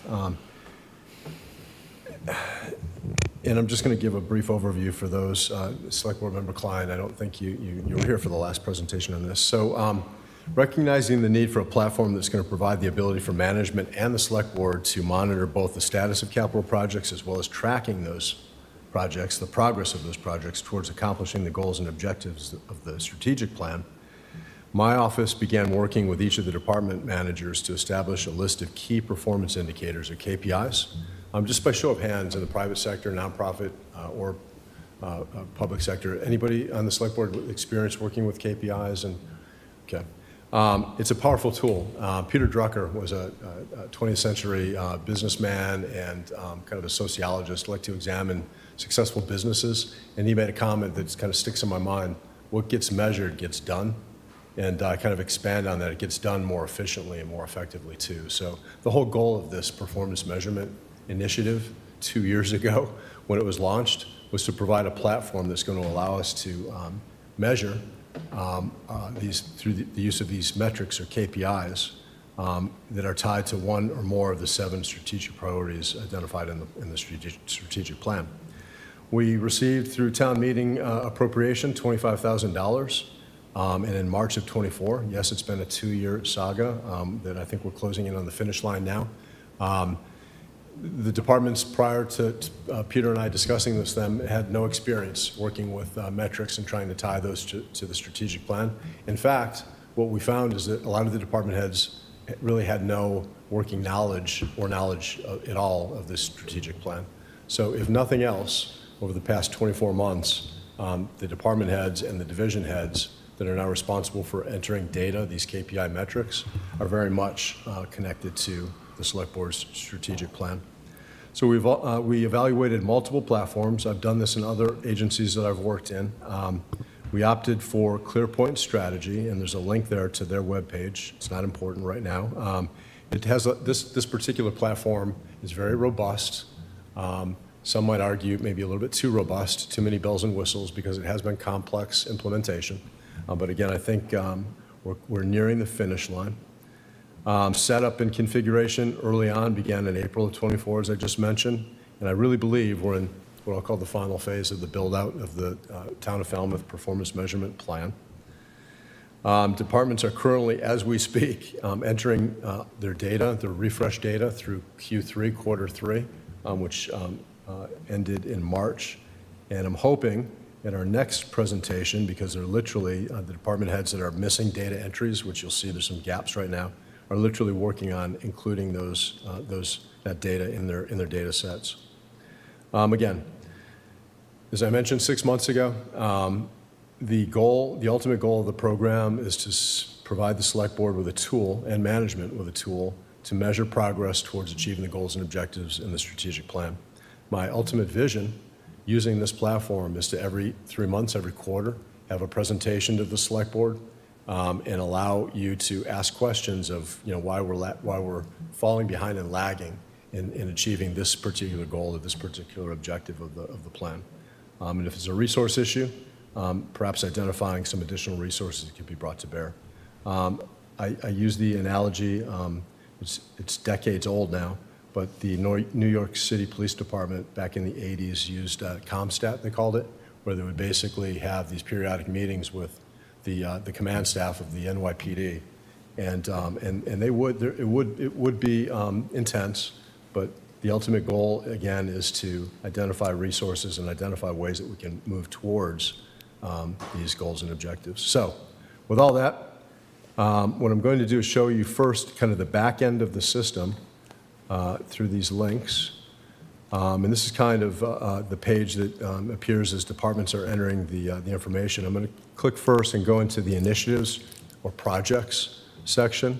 And I want to show you a very specific example of how I think this can be used for project management purposes. And I think a couple of residents have recently pointed to perhaps using this platform in that way. So this is a particular project of the police department, establishing an enhanced traffic enforcement program focused on reducing number of motor vehicle crashes. And as you can see, Captain DaCosta, he's responsible for this particular program, has created several metrics, which you see down in the bottom right-hand corner. And he also provides periodic updates, quarterly updates as far as the status. You can see here, an enforcement unit staffed by line police officers is scheduled, allows kind of a part-time traffic enforcement unit has been created or implemented as part of this traffic enforcement program. not yet achieved reductions in motor vehicle crashes, likely due to inconsistent scheduling and limited resource availability. Another initiative that I want to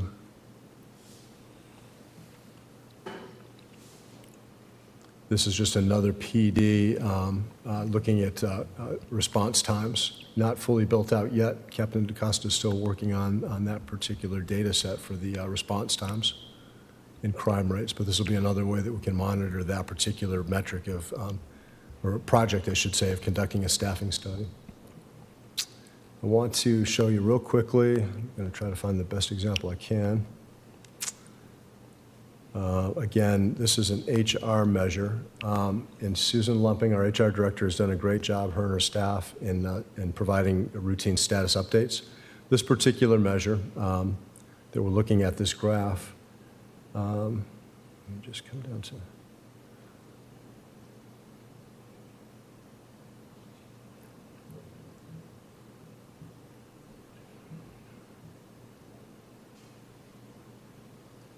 Looks at seasonal hiring processes and improving those seasonal hiring processes and issuing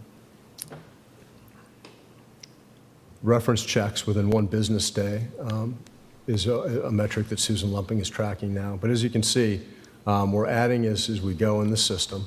HR is pretty much built out. I asked each department to provide at least 3, and in some cases 4 specific metrics.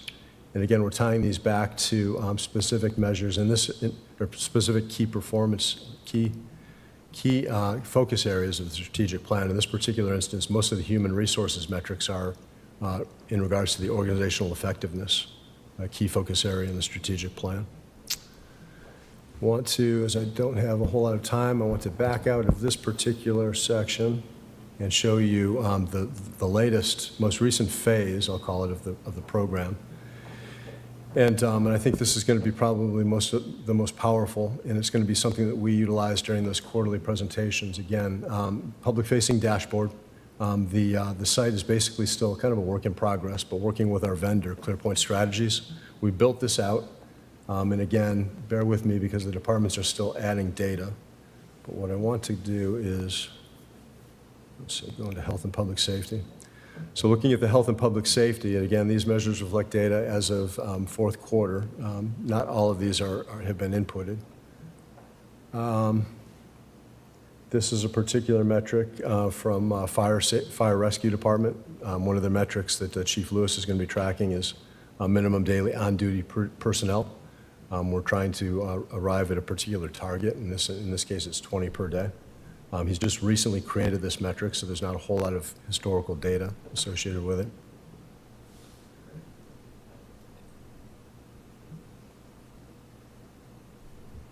This is another example. This is from the police department, again, utilizing education, enforcement, and engineering to improve traffic safety and reduce motor vehicle crashes. Their target is reducing by 5% each year those amount of motor vehicle accidents or crashes. You can see the data is through June of 2026.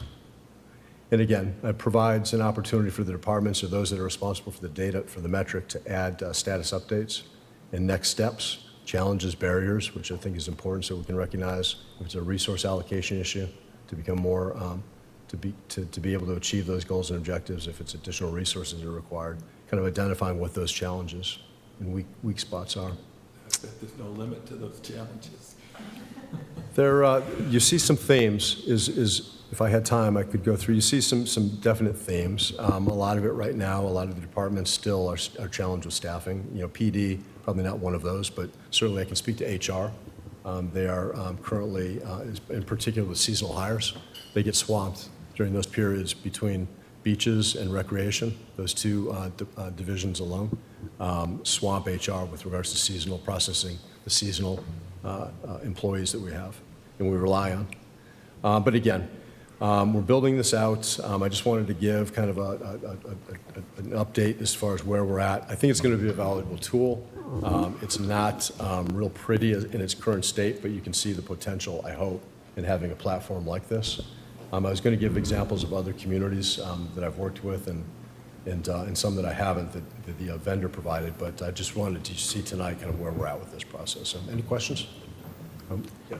Yeah, I think this is great, but a process question, is this something you want us, the select board, to log in on our own time, or are we going to do periodic readouts of where we are on things? Yeah, so my goal, and I used this years ago, I worked for the city of Atlanta and city of Mesa, Arizona, and Atlanta, Georgia, obviously, and they had a department that was focused on performance measurements, and I remember every 3 months, we'd march up to the mayor's office and the council and present our data, and have to answer sometimes tough questions, sometimes, where we're lagging behind, and what the reasons for that lag might be.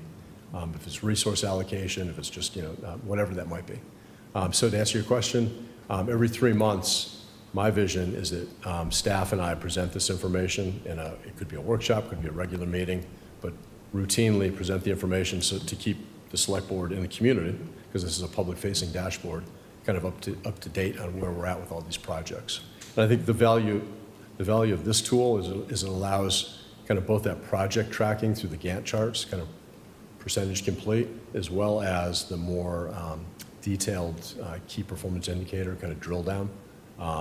The challenge right now for the departments is coming up with metrics, and as you go through this current site as it exists, Peter and I need to do a better job of coming up with kind of standardization, because each department is kind of doing something a little bit different, and it reflects right now in the mock-up that we have. The look and feel of each page is kind of inconsistent. So the next step is, once they have all their data entered, is to go through and identify those areas where they're connecting to the incorrect key focus area, the strategic plan, just kind of the fine-tuning of it. Yeah. But we're going to have to do one for ourselves, aren't we? One for what? For the select board. Are we keeping up with our own goals? Well, so I mean, again, this is the baseline. Ultimately, the strategic plan is your plan. And what we're trying to do now with the updated plan, a lot of this was built on, I'll be honest with you, was built on the previous 5-year strategic plan. Now, with the updated plan that we just went through that process, going through and revising or adding some metrics that are more directly pertain to that revised strategic plan. So again, it's I think it can be a very powerful tool. I don't see the select board getting in here and manipulating data. It's more of a portal to allow you to see what kind of progress is being made or lack of progress on particular projects and initiatives. More importantly for the public to see also, I would say. That's, in other communities, it's been a huge selling point for procuring this type of a platform software, is the ability to, the transparency, right, to allow the community to kind of log in and see kind of how we're doing across different areas. Mm-hmm. I'll just say, first of all, I think this is fabulous and great steps in the right direction, and also helps us as a board, to your point, Mr. Brown, see and help calibrate where we need to be with goal setting, right? And we've talked about the local comprehensive plan tonight, and I think, yes, a local comprehensive plan can just be a land use plan, but it can be a lot more than that, and it's the 10-plus year vision for the town, and we've got some goals in our strategic plan that should probably be comprehensive plan goals, right? They're more than 10-year goals.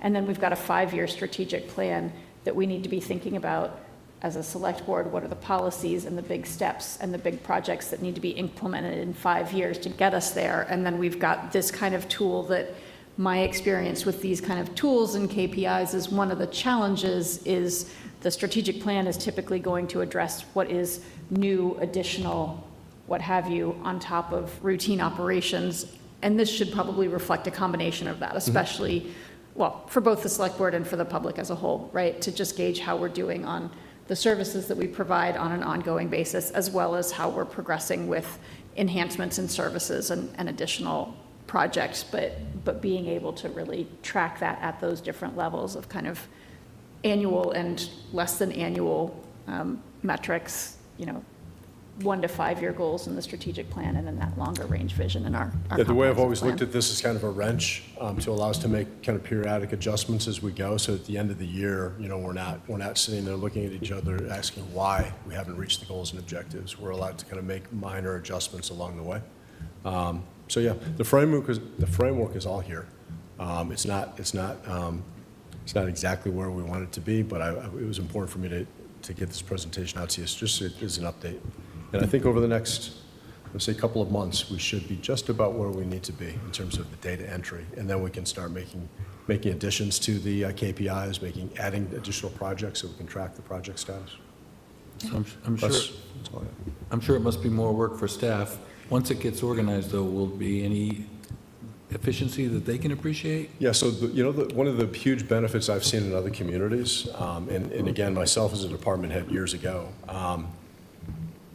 if I mentioned if it's a resource issue, if it's a staffing issue, an equipment issue, and you can make that connection between lagging in a particular area around budget time, it's always been a tool that I can present to you through the departments to show there's a connection between, there's a reason why we may be lagging in this particular metric or this particular area, and with additional equipment, it can act as a way to justify additional, if that's a priority, and it would be if it's in this platform, then what additional resources we might need to bring to bear to make ourselves more effective.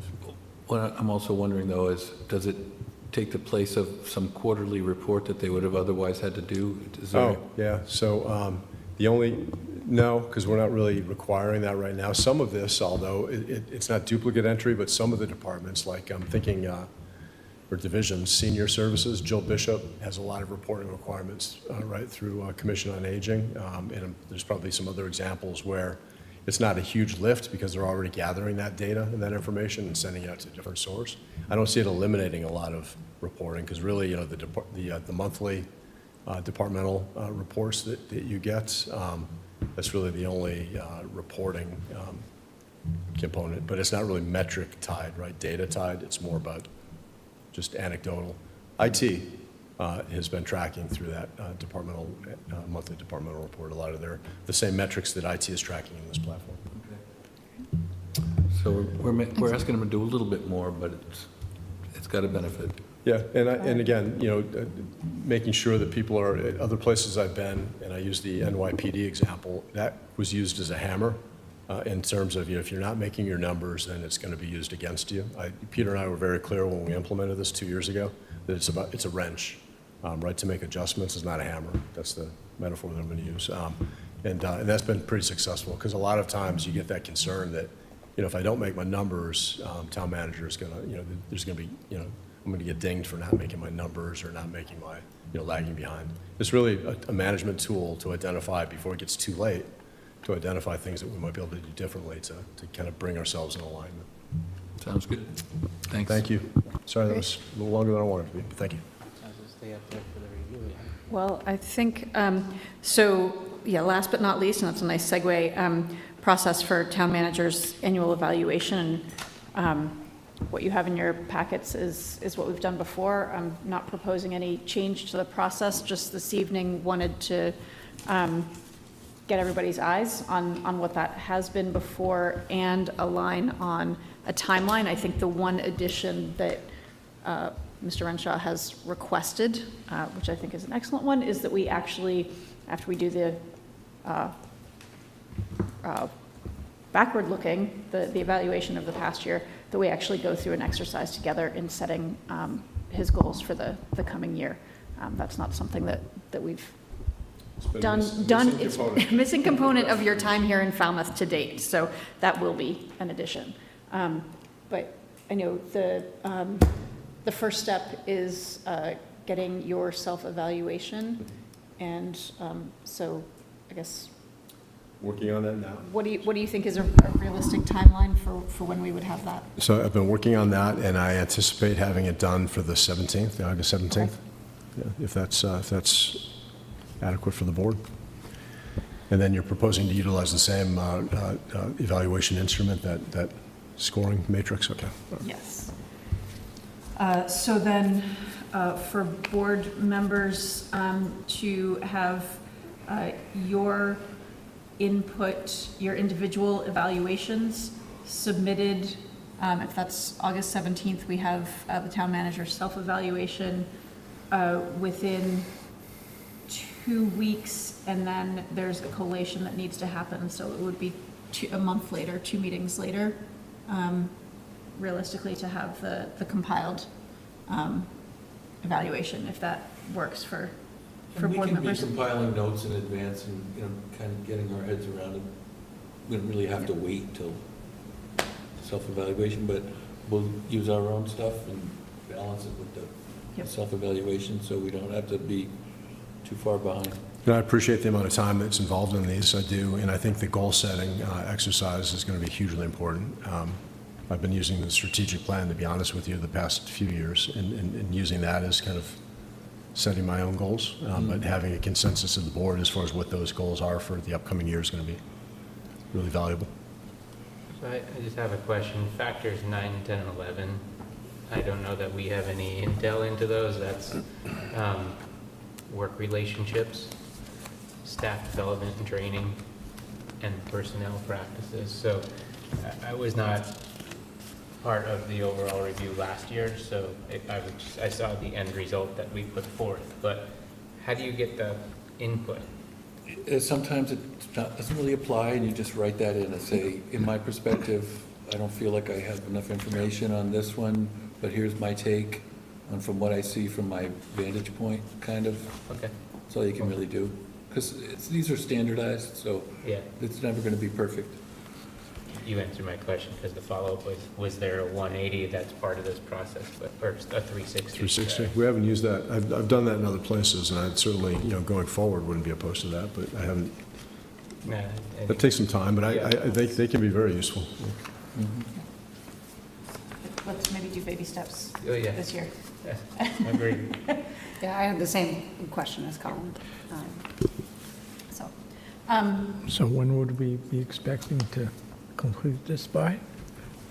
So August 17th, Mr. Renshaw will present his self-evaluation, would ask to have board individual evaluations 2 weeks after that, and so our mid-September meeting, and I apologize, I don't have the revised schedule in front of me, but we would have the compiled evaluation ready for that mid-September meeting. September 14th. I should know that, it's my brother's birthday.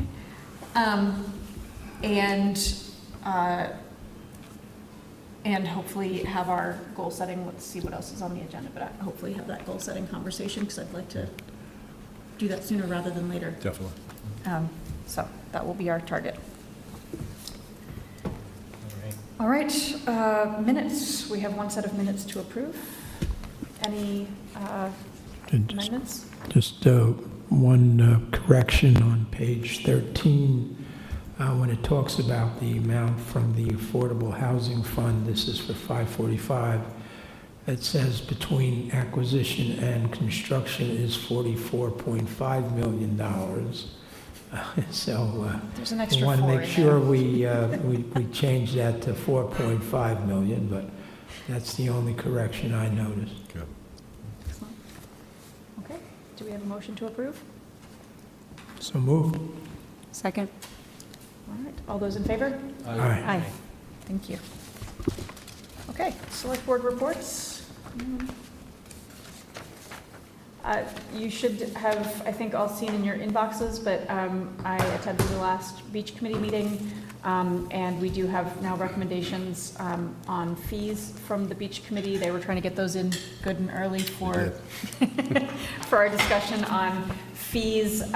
They are also requesting a joint workshop to discuss our 2 strategic plan goals around coastal resilience and world-class beach experiences in Falmouth, which is very much in line with what I was already hoping we would do. So we will get that on the calendar. I'll just give kudos to the Council on Aging. I had our meeting last Wednesday. They're doing a lot with a little, meaning they rely a ton on volunteers. And, you know, one of the reports that you talked about in the KPI, Jill's already doing it.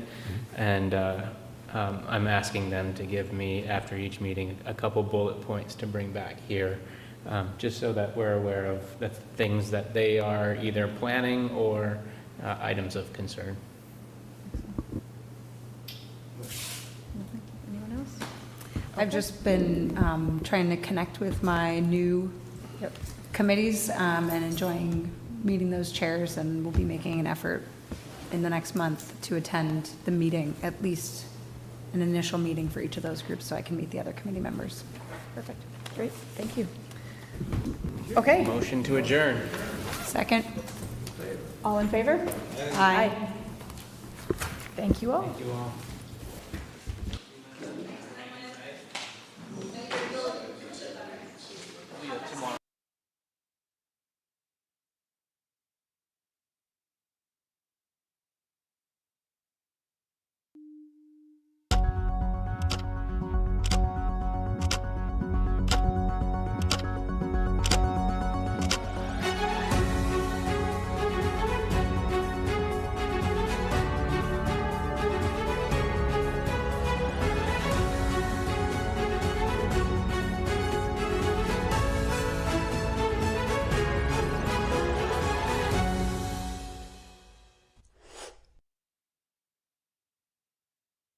The Steamship Authority is a proud partner in many Falmouth community events, including town meeting coverage, and for good reason. Not only do we have a terminal and offices here, about 1/3 of our employees call Falmouth their home. We always work hard to serve our neighbors, friends, and the traveling public. We recently put 7 new electric buses into service at our Falmouth parking lots.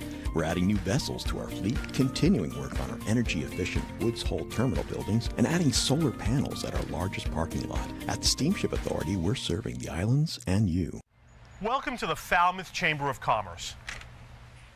The Falmouth Chamber is dedicated to working on behalf of our members to make Falmouth a better place to live, work, and conduct business. We are committed to developing the economic, cultural, educational, and civic interests of our community and welcome the support from all organizations to achieve our combined goals. Whether you call Falmouth home, are a summer resident, or a visitor, we hope you take advantage of all that the Chamber has to offer. Hi, it's Brendan from Crane Appliance. Since 1983, our goal as a family-owned company has been simple: to give our neighbors on the Cape and Islands a great shopping experience. Rest easy knowing our professional team will listen to your needs and help you pick the perfect appliances for your home. At Crane Appliance, we know how difficult appliance shopping can be. Our team is here for you. Crane Appliance, we call the Cape and Islands home.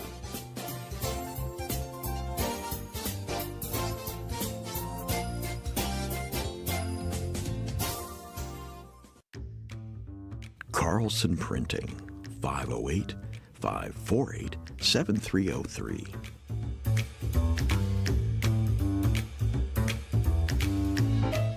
Our email address is carlsonprinting@gmail.com. Carlson Printing, for all your printing needs.